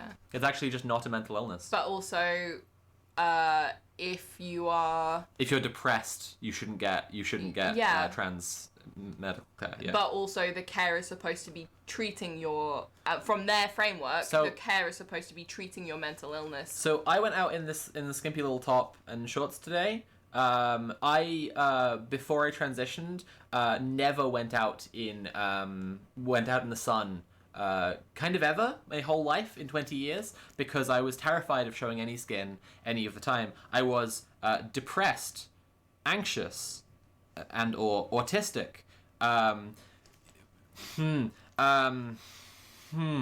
It can make you quite anxious to be in the wrong body that is wrong for you and does not make you happy. And receiving treatment that lets you be in the right body that makes you happy can make you go outside when it's sunny and just not have vitamin D deficiency anymore and spend time with your friends and read a little book with your wife in the park and see some nice dogs and go to the shops, and suddenly you're really happy and you're not depressed or anxious anymore. It's crazy how that can happen. But it's just wild. It's the deliberate catch-22. Gender dysphoria is, they're using, gender dysphoria instead. They're deliberately saying people with gender dysphoria rather than trans people. Yeah. Gender dysphoria is the symptoms of distress around gender, but then they say if you have symptoms of distress around, if you have symptoms of distress, depression and anxiety, there should be a hard blockage on you accessing accessing treatment. Someone has set their name for a donation as Pinko Simpa 169, and I think this person. So they've tipped £30, and they said, "You know what I want, what I yearn for, what I need." I think we know. I think it's there. The Clussy. Right, let's carry on. We are taking quite a while to get through these. Are you going to give them what they want? Jesus Christ. Just a little honk. Babe! We're taking quite a while to get through these articles today. I don't think we're going to be able to get through everything that I've planned. Luckily, I have another stream planned for Tuesday, so we're going to make that one another liberal slop stream, because I'm going to have to go soon and get ready for Red Planet. But we'll get through this one and another article before we do change over today. And I'll skip out on doing any more Hitman. Right. Okay. I just need to say as well, articles like this mean that literally my family, who are very intelligent people, but lots of people like them, who are liberals, who think of themselves as being so analytical and clear-minded and approaching everything with a scientific rationale. Hexadecibel, thank you so much for £25. I really appreciate that. They don't understand at all the situation facing trans people. If I try to talk to them about us facing genocide, they would just think I was being alarmist and crazy. They would not understand in the slightest what I was talking about. And if they did have an inkling of it, they would think, yeah, the Tories sure enable a lot of the far right or whatever. Damn, I guess there are some neo-Nazis now. Shit, I suppose there are some fascists who might do a hate crime on you in the street. Yeah. They wouldn't even connect this up. They wouldn't even understand how this is what the fuck I'm talking about. They're raising Britain as their prime example of raising the alarm on trans people, on the trans problem. Their dysphoria may be relatively recent. Some are depressed, anxious, or autistic, but mental illness is no longer a hard barrier to treatment. Do these patients respond to drugs and surgery in the same way? ? So what's really nice is when you tell lies, you don't have to put any sources. But when you ask questions, you don't even have to say the lie. You don't even have to stick to the lie you're saying. So although you are saying the lie, you don't actually have to say it because you're just asking questions. It is unclear. Never mind, they lied anyway. And that is because the clinical evidence for intervention in broader categories of adolescence is vague. A formal British review for the clinical evidence may be relatively recent, according to whom? According to their parents? Graph of children who were left-handed after you stopped beating children for being left-handed. Oh, this kid suddenly prefers to write with their left hand. What a strange thing happened. A formal British review of the clinical evidence prepared in 2020 found that almost all of the studies in this area were of poor quality. One in Sweden came to similar conclusions. When researchers find benefits, the effects tend to be small. It is often impossible to conclude whether they are lasting or how much the credit is down to drugs or counseling or both. Some older studies suggest that, left alone, most children will naturally grow out of their dysphoric feelings. Again, because they're including cis children who experience gender dysphoria. Yeah. Yes. And that's the purpose of gender dysphoria as a diagnosis. Yeah. Yeah. Yeah. The long-term effects of puberty blockers remain unknown. That's not true. That's actually not true. That's just not true. That's just not true. Okay. Cis people might be watching this, and I should explain. Most HRT isn't just giving people the hormones that will make their body do the good gender, right? It's also giving them something that will block their body from doing the bad gender, right? So for trans men, estrogen blocking and testosterone. For trans women, testosterone blocking and estrogen. Trans women will also some trans women will experiment with, say, domperidone for breast formation, because there's a thing called the Tanner stages of development that blah blah blah blah blah blah blah blah blah.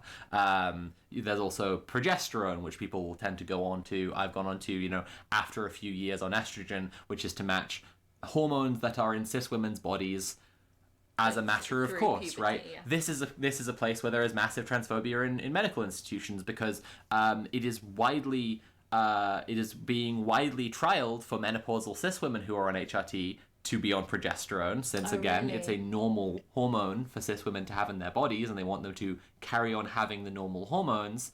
But there's just not enough studies been done into whether it's okay for trans women, so they will not prescribe it in the UK. The bit that does the blocking, right, when we talk about puberty blockers, there is no special puberty blocker. It's not for puberty. There's no special, it blocks the puberty. Puberty is the onset of what referred to as sex hormones, right? And so when kids are given puberty blockers, which, by the way, is just a compromise, because they actually want proper HRT, right? When they want to go through puberty. They want to go through the correct fucking puberty. Alongside their peers. Right.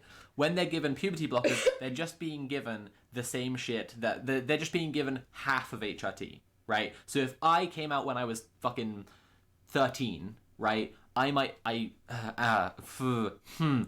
I fought like hell and exhausted myself and was horribly depressed and tired all the time, on top of how depressed and tired all the time I was already, right? Then I might have been able to be lucky enough to get half of HRT, right? And I would have been put on spironolactone, right? Which is a puberty blocker, which is prescribed to balding cis men to fight hair loss. And it is given to trans women to block testosterone, and it is used as a puberty blocker, right?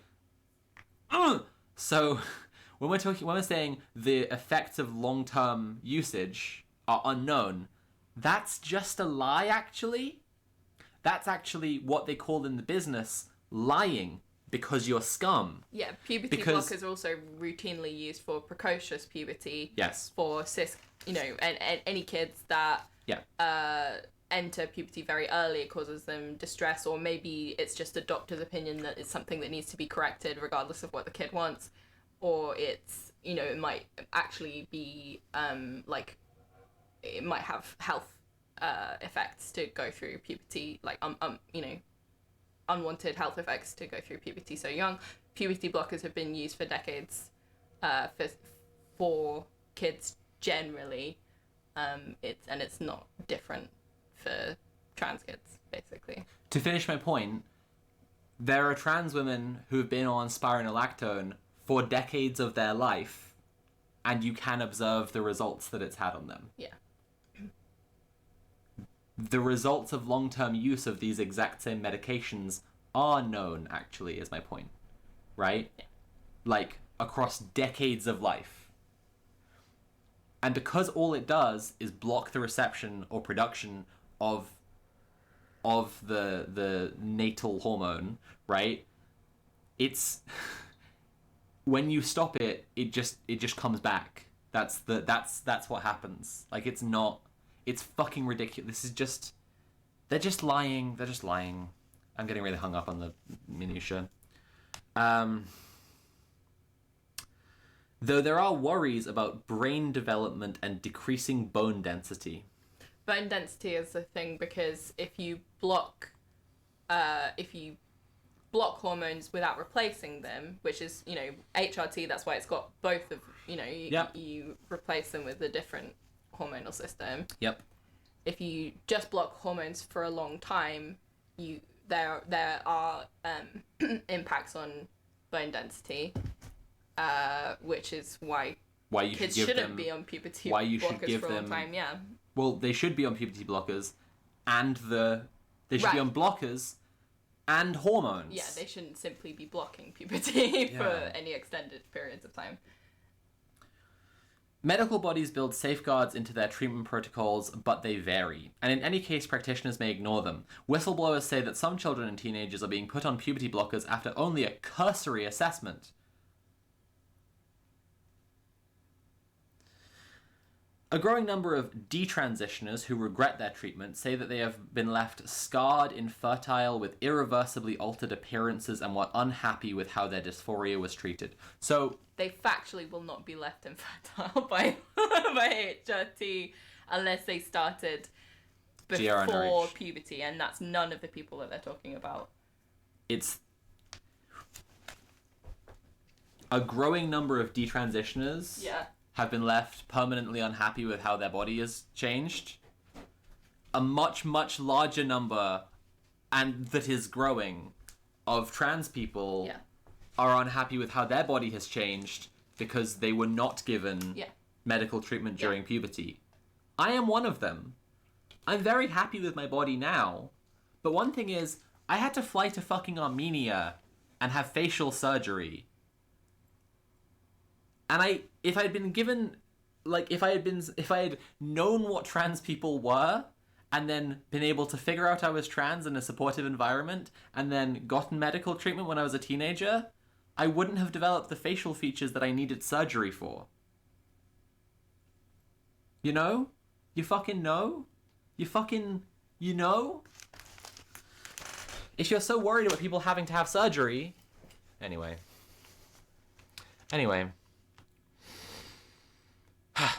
America's professional bodies acknowledge that the science is low quality, but they say they have a duty to alleviate patients' mental anguish. Some patients suffer regret in all medical procedures, from knee surgery to liposuction. Are they going to do a comparison? A quantitative comparison of how many people express regret over... And they observe that the most shocking allegations about poor treatment are only anecdotes. Speaking on American radio last year, Rachel Levine, Assistant Secretary for Health and a pediatrician, was very clear. There is no argument among medical professionals about the value and importance of gender-affirming care. Except that there is the next sentence. Just says, except that there is. So Rachel Levine, Assistant Secretary for Health and a pediatrician, said, there is no argument. It's good.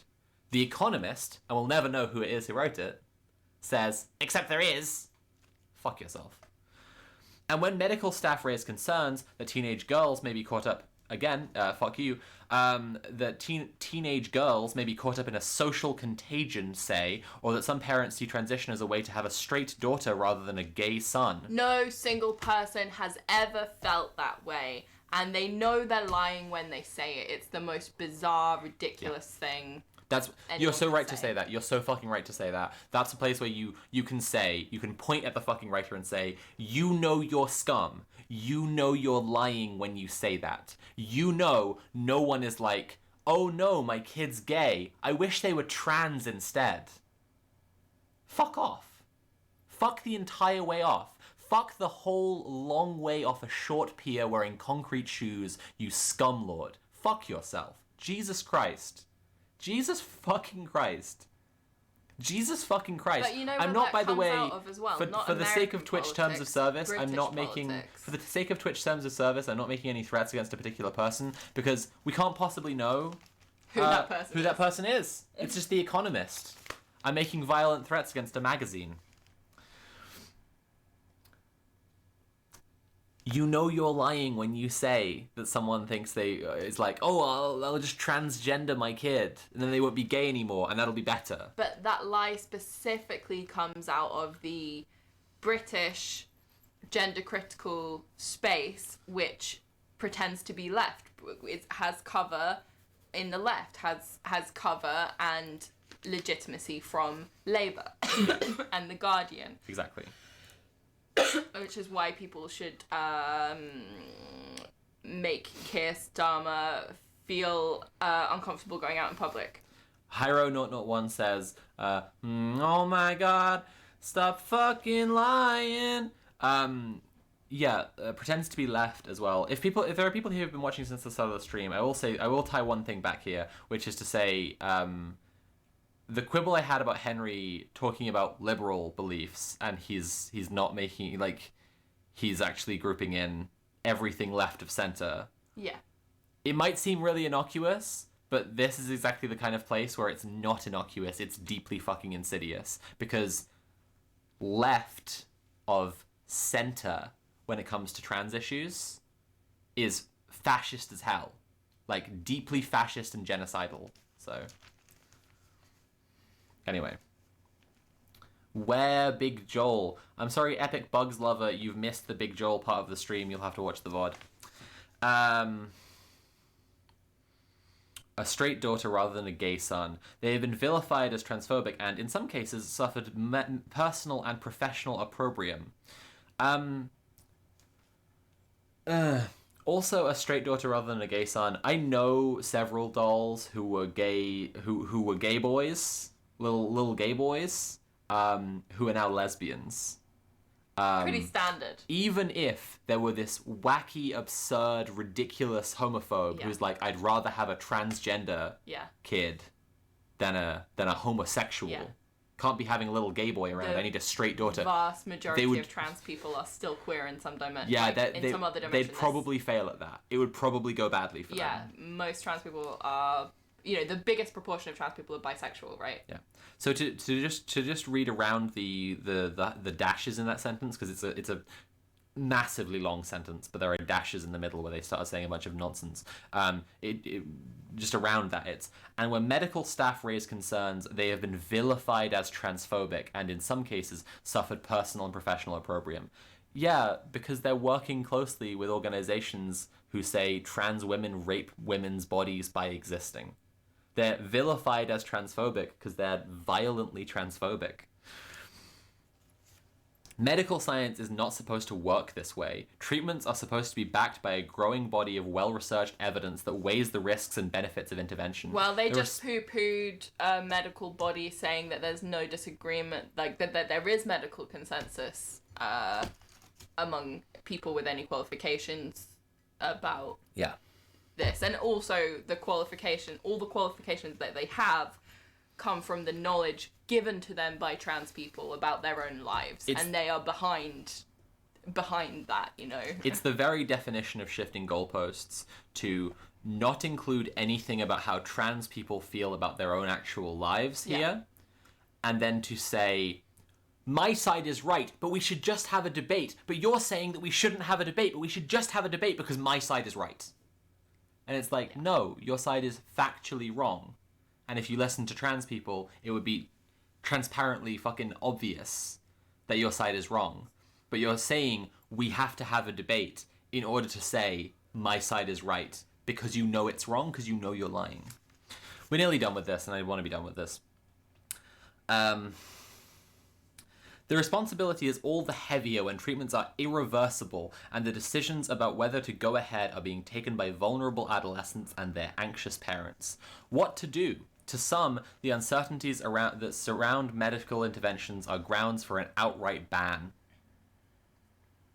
In fact, the lack of evidence cuts both ways. Perhaps when proper trials are complete, their proponents will be proved correct. Perhaps. The right policy is therefore the one Britain's NHS and the Karolinska Institute in Sweden seem to be working towards. This would promote psychotherapy and reserve puberty blockers and cross-sex hormones for a system in which patients would almost always be enrolled in a well-run clinical trial. Ideally, American regulators would insist on trials too. If the culture wars that compromise out of reach professional bodies should uphold their own protocols by welcoming whistleblowers and advance science by calling on patients to be in trials. Sometimes they will need to protest against illiberal laws. Above all, they should not add to the tragedy.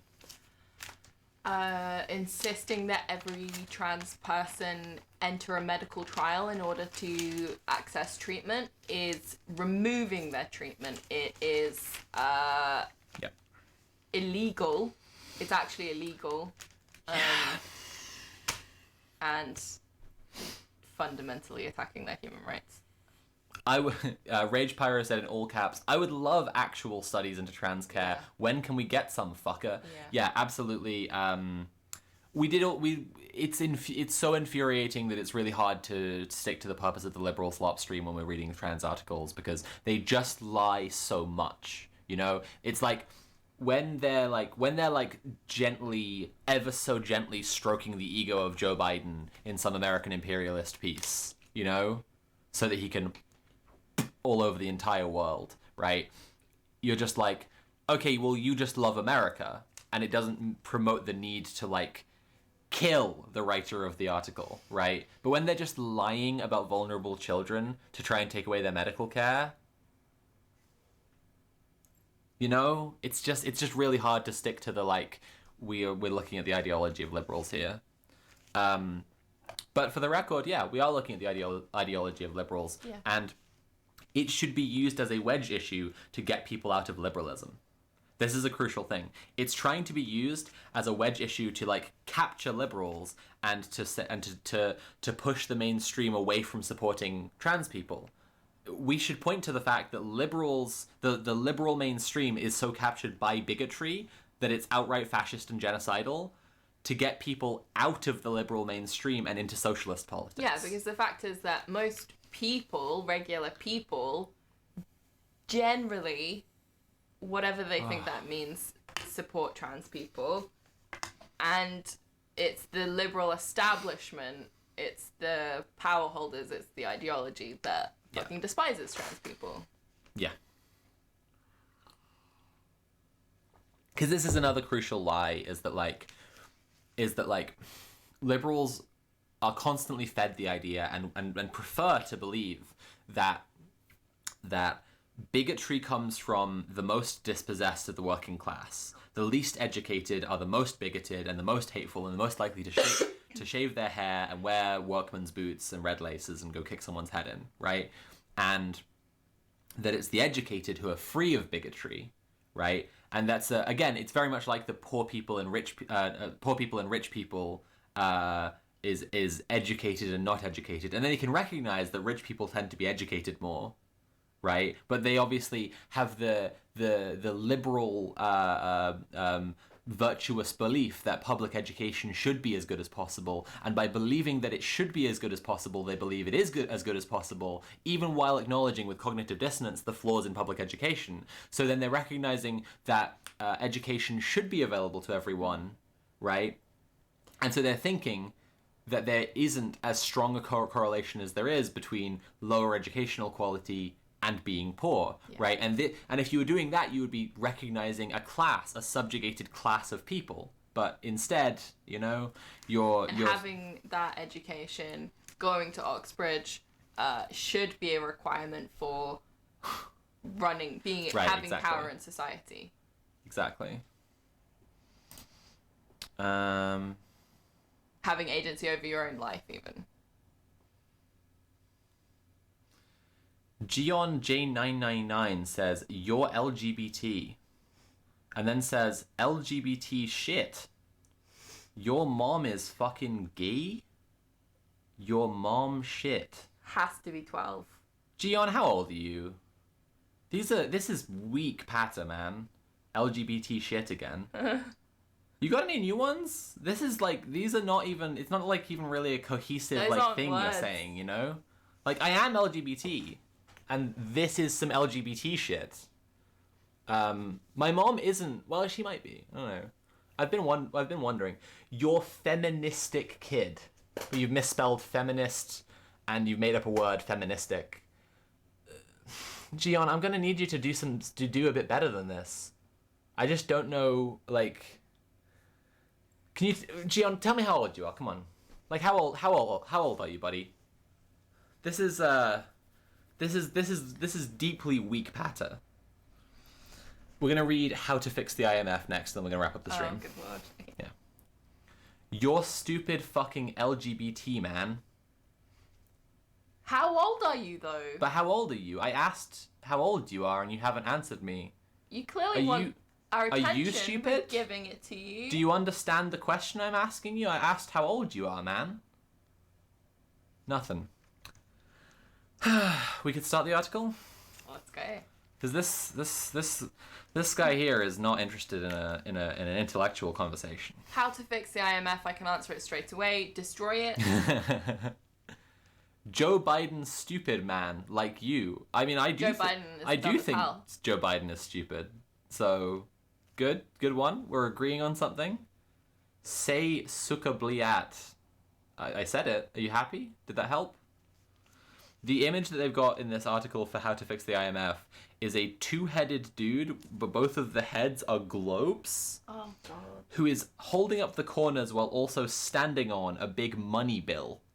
Like a big banknote. Oh, that's I just don't know, like, if anyone has an interpretation of what the fuck that's supposed to... He's trying to pull himself up by his bootstraps. Ah, nice.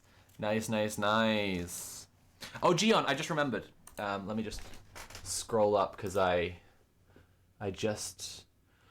fucked your dad, and he loved it.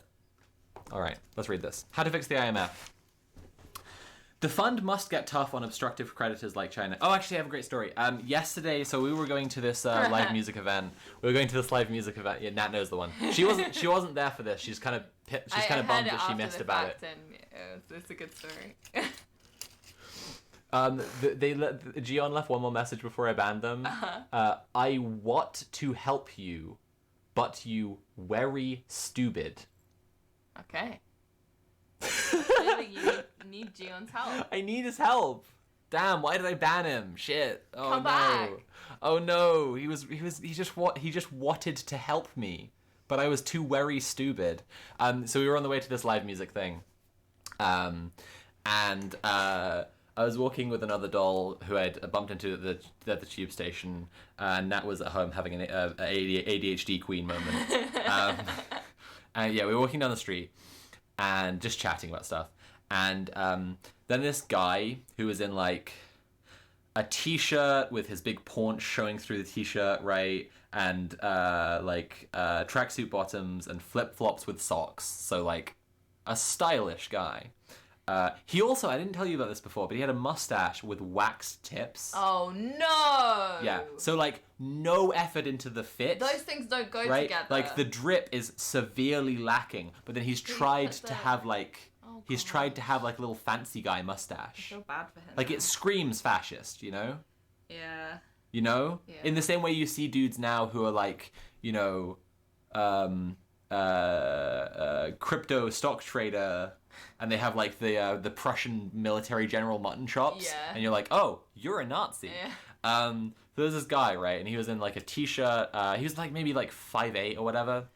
He's in like a t-shirt, tracksuit bottoms, socks and flip-flops, and he had this ridiculous mustache. And he's with his wife and two very young kids. And a dog. And he's walking a little dog, a tiny little fluffy white pom, right? And I didn't hear the first thing he said, but he was clearly looking at us, and he was going, so I'm like, right, I get what's going on, right? So I went, huh? Because like I didn't hear him, and I was hoping he'd repeat himself so we could have a little, you know, fun chat. And instead of repeating himself, I'm really sad about this because I would genuinely, you know, I love to discourse. Instead of repeating himself, he went, what?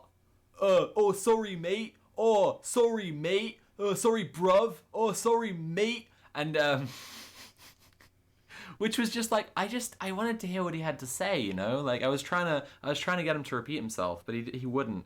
But he turned to face me while backing away, like already he's running away from the thing. His wife just like carried on walking, and his kids carried on walking. Like they were just trying to get away from the situation. And I'm just like, pussy, pussy, pussy, pussy, pussy. And he's like, he can't stop doing his bit of like, sorry mate, sorry bruv, sorry mate, while trying to back away from me. Like he's running away from the situation, which was why I was calling him a pussy. And then because he's walking backwards trying to walk a dog in flip-flops, and there's a speed bump on the road where he's walking, he tripped over. He fucking tripped. It was so fucking funny, because like the thing is, like, it's always little weasel shits like this guy who try to start shit with me, and I'm 6'2", and I'm wearing my military boots. Like, I'm not feeling physically threatened by this guy. So I'm just gonna call him a pussy over and over again. And he's backing away, he fucking tripped over. So I just laughed at him and I went, bitch, and I walked away. It was delightful. Anyway, I'm really sad you missed it. Me too. But I enjoyed hearing the story, so. Well, now they've all heard the story too. Shout out to that guy, you're famous now. Everyone thinks you're really cool. I bet your wife fucked your brains out after that one. Oh, God. I bet she never found you sexier than in that moment.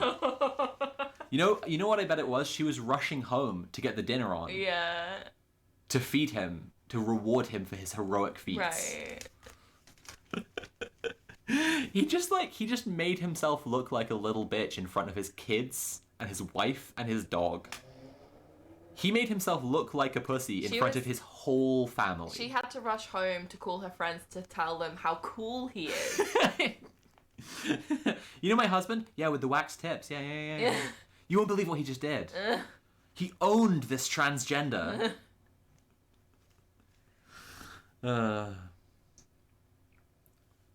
In the constant shame of like thinking of something better to say later on, you know, I really do wish that I had pointed out that his wife wasn't backing him up. You know, I really do kind of wish that I was like, do you think she thinks this is cool? Do you think she likes this? Do you think that she thinks you're a safe person to be around when you start harassing women in the street? Or do you think that she thinks you're a fucking loser and a creep? Anyway, I'm pretty happy with pussy, pussy, pussy, pussy, pussy, pussy, bitch. Yeah, it worked. It did the job. Yeah. He fell over, so, you know. And Juno can vouch for me. Anyway, how to fix the IMF? Nah, how do we fix the IMF? Destroy it. That's not the answer the Economist It's very has. simple. No, the Economist says something else. The fund must get tough on obstructive creditors like China, but save them a seat at the table. They just have to make sure it's purely American imperialism. Like, just like... Ever since it was founded in 1944, the IMF has had to get used to reinventing itself. A bit like fascism. Today, however, it faces an identity crisis like none before. The fund, whose annual spring jamboree kicks off on April... Sorry. What? Sorry. Annual spring jamboree kicks off on April 10th, is supposed to provide a financial safety net for countries in distress. Yet, although the poor world... Oh, God. I'm cringing. I'm officially cringing. I didn't think there was a bone left in my body that could cringe anymore. I thought I'd exposed myself to enough cringe that I couldn't cringe anymore. And it turns out my cringe gland just came back online, and I now find everything much more cringe. The poor world? The looted world. Yet, although the poor world is still in the throes of the worst debt crisis in decades, the fund seems all but unable to lend. Oh, sorry, all but unable to lend. How are See those Finance and contradictions? Economics That section. makes no sense. They're in a debt crisis because of institutions like the IMF. How the fuck does that make sense? An extra $1 trillion has been committed They're to the already IMF. in massive debt, and yet it seems to be harder and harder to lend them more money. How does that make sense? An extra $1 trillion has been committed to the IMF since the COVID-19 pandemic began. However, its loan book has grown by a paltry $51 billion. The fund is paralyzed because it is a multilateral institution that aspires to represent the whole world, at the same time as being a club which is controlled by America and its Western allies. Yeah, well, it's just the second one, isn't it? It's actually just the second one. It's just the second one. That worked when America was the world's dominant power. Was? What are you talking about? What the fuck are you talking about? Literally, what the fuck are you actually talking about? They're just saying that the IMF needs to make sure that America continues to be the world's dominant power. I guess so. Because China now has Well, the yeah, so largest GDP. now China is trying to build an alternative order, and America is turning inward. Unless the fund acts soon, its ability to do its job as a crisis lender will be in question. No, that's not the question. They want more imperialism. Straightforward, simple as that. They don't care about who has resources to do what. They just care about America maintaining its imperial. That's so straightforward and transparent. Why are they even pretending? Yeah. Malcolm, thank you for tipping £10 and saying clown union dues. Wish Pinko a great week. I'll let her know. KCat4884 has tipped £5 and says, why do we have a World Bank and also the IMF anyway? Seems gratuitous. I agree. It is. I agree. We could do with 2 less of those. Do we need both of those? No, What, can't we just have neither none? of them. Can't we just have none? Abolish both. Can't we just have neither of them? In its infancy, the IMF's main role was to promote balanced trade and manage the Bretton Woods system of finance of fixed exchange rates. Balanced trade. Citation needed. Doesn't make any sense. It actually existed to create imbalanced trade. It actually existed to create a trade deficit in colonized countries so that they would provide resources and labor for cheap for the imperial court. That's what it existed to do. It was only when those arrangements collapsed that it shifted its focus to another of its missions, providing emergency cash with strings attached to countries in crisis. From the They're trying to be reasonable here. They're trying to say, oh, the strings were attached, and we all know that kind of worked out a little bit, like, not great for some of the countries. If you do a quiet voice, it's just not gonna... They're trying to pretend to be balanced by noting that infamously the IMF impoverished masses of countries through its structural adjustment plans, where it would lend money especially for particular kinds of projects, which would often, they would insist on having relationships with imperial core multinational companies or American companies, and would force structural adjustment policies on impoverished countries, or just not even necessarily impoverished countries, but on poorer countries, where they would be forced to strip their safety nets for the most vulnerable people in those countries and strip away all kinds of welfare, all kinds of, like, people power, but people's relationship with the state that had power over them, and open their markets up to just exploitation, and kill people, masses of people, that they said they were trying to help by making money off of them. And they eventually did have to kind of at least pretend to adjust what they were doing after decades of evidence rolled in that all they were doing was killing people. Should we hear the Economist's version? Yeah. From the 1980s, and especially during the Asian financial crash in 1997, the fund became known for its unyielding application of economic orthodoxy. In the 2010s, it revised some of its views on austerity and capital controls and tried to promote its softer side. The softer side of the IMF. Today, I've read one sentence. I need to get through this. I just really want to have a break before Red Planet. I just desperately want to have a little break. The controllers of the IMF pretend that they don't even know what structural adjustment policy is. They're liars. They're liars. They're liars. Carry on. No. Carry on. Fuck Christine Lagarde. No. Today, the fund's role as a crisis lender is both shrunken and less successful. Shout out David Graeber. Many big emerging markets have amassed vast quantities of foreign exchange reserves to guard against currency crises.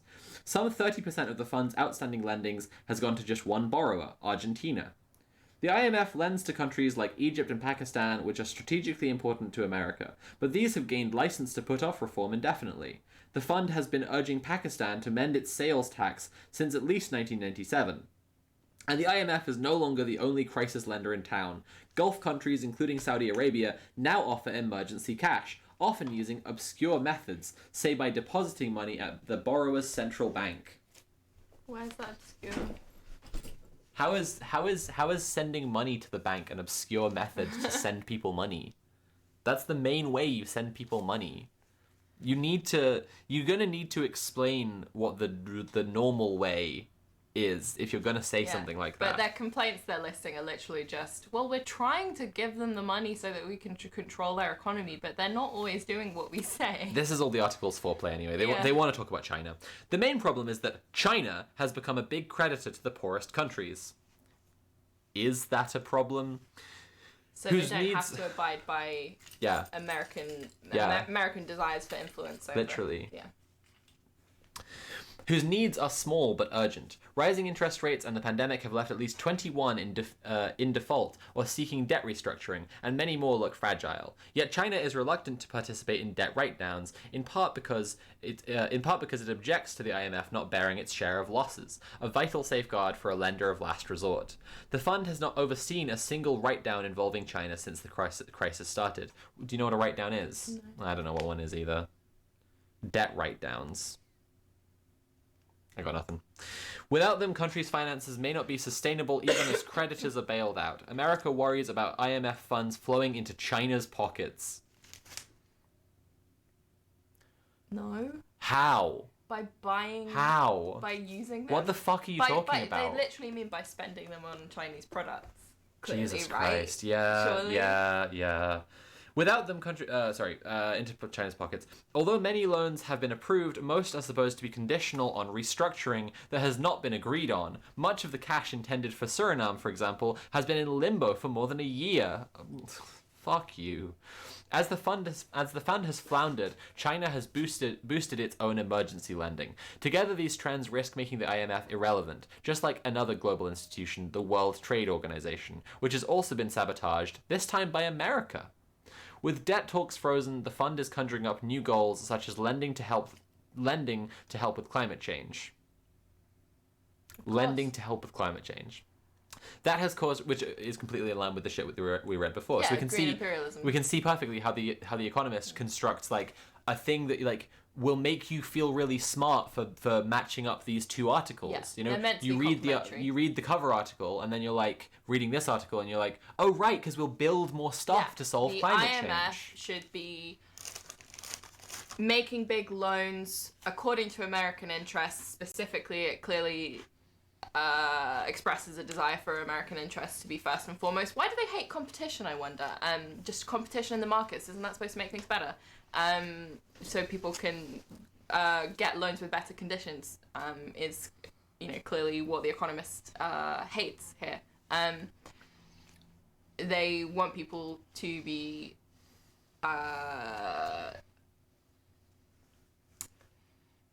they want the IMF to be making loans for green infrastructure or or just infrastructure, just expanding the grid, with like American companies being paid from those loans to implement that infrastructure. XW Nil, please. Why did you say Transformers ? In chat? Weird message. Yeah, they're just a big robot fan. Yeah. First time chatter. Someone said, I'm trying to spend my money responsibly, but the clap of my butt cheeks keeps making people give money to China. I'm dummy thick, and I just keep giving money to China. That has caused a turf war with the World Bank, which is better suited to project finance. Or project finance? Right. The fund does not need a new mission. It needs the ability to get tough on rogue creditors.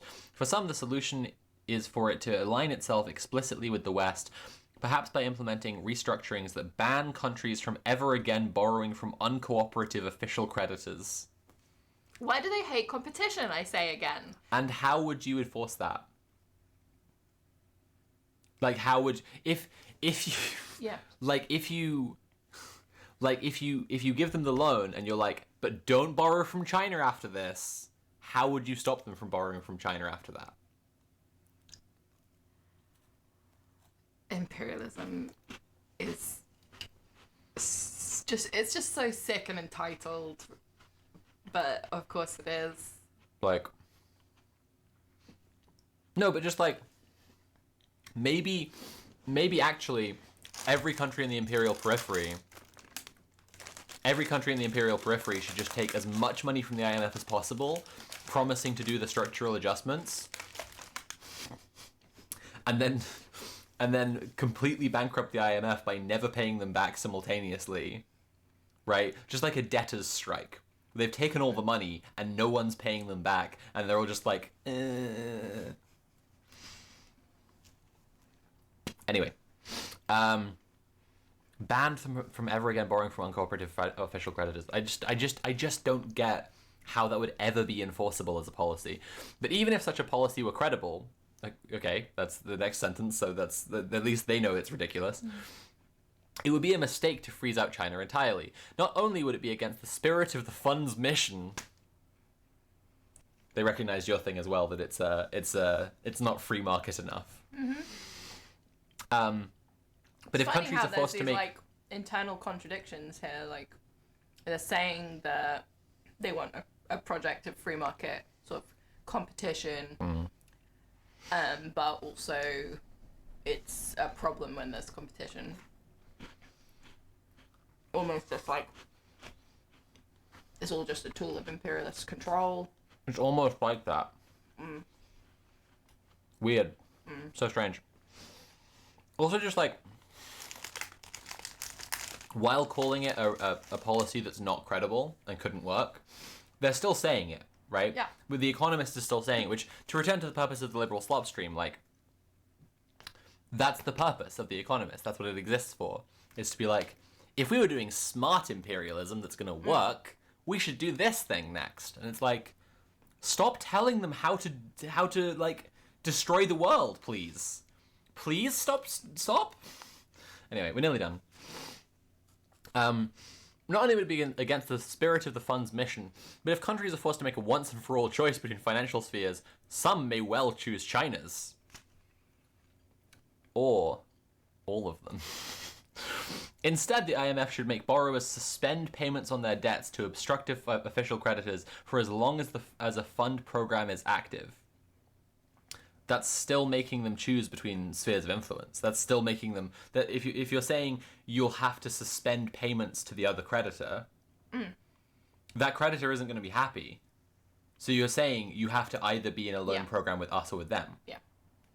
It's the same thing. Yeah, and what they're trying to do is indirect economic sanctions, basically, through that kind of control. They're trying to, There has been a really intense fixation with China, even more than usual, in these liberal magazines recently. Every week. Like, it's always there, but in the last few weeks it's been intense and completely wild. The Economist's last issue just had a panda fighting Uncle Sam. It's I love every racism. week they're like, what do we do about China? What do we do about China? What do we do about China? Yeah. That would circumvent and punish lenders that block restructuring, while leaving open a path to their participation should they decide to behave constructively. The IMF would remain open and global. It would not push China away, but save a seat at the table should it choose to take one. Such a strategy would echo the fund's inclusive approach to several communist states in the Cold War. Though the IMF should not close itself off, the sooner it can bypass today's blockages, the better. Helping countries in crisis is much harder and less glamorous than it used to be, but it is still essential. Helping. Profiting off countries in crisis. Helping countries in crisis is much harder and less glamorous than it used to be. So, In the They 2010s, impoverished and murdered masses of people. The IMF caused in the impoverishment 2010s, and it murder. revised some of its views on austerity and capital controls and tried to promote its softer side. That's the last change they told us about in them reinventing themselves. So they're either referring to its original thing to promote balanced trade, which doesn't sound very glamorous to me, or they're talking about between the 1980s and the 2010s. Yeah. When, When it was they using were its harder side. forcing people to do structural adjustment programs at fucking gunpoint. Less glamorous. All right, well, we're done with The Economist, and I need to go raid into someone else because I need to get ready for Red Planet. What biscuits are y'all eating? None of your business. Digestives. Chocolate digestives, yeah. Twitch, there we go. Right, I gotta get ready for Red Planet. If you all don't know what Red Planet is, it is a weekly commie round table where I, DJ Mule, Kira Chats, and Conquest of Dread all chat with usually a guest, sometimes just us, about how to make the world a better place. It'll be happening in about an hour over on Red Planet Live. In the meantime, I'm gonna raid into Saria. I hope you all will come check out Red Planet when it's on in an hour. Saria slays. And in the meantime, check out my Patreon at patreon.com/Sophie from Mars. You can also check out the Red Planet Patreon at patreon.com/red_planet. And thank you all so much to everyone who's donated today. I hope you enjoyed the stream. Have a lovely evening. Bye for now.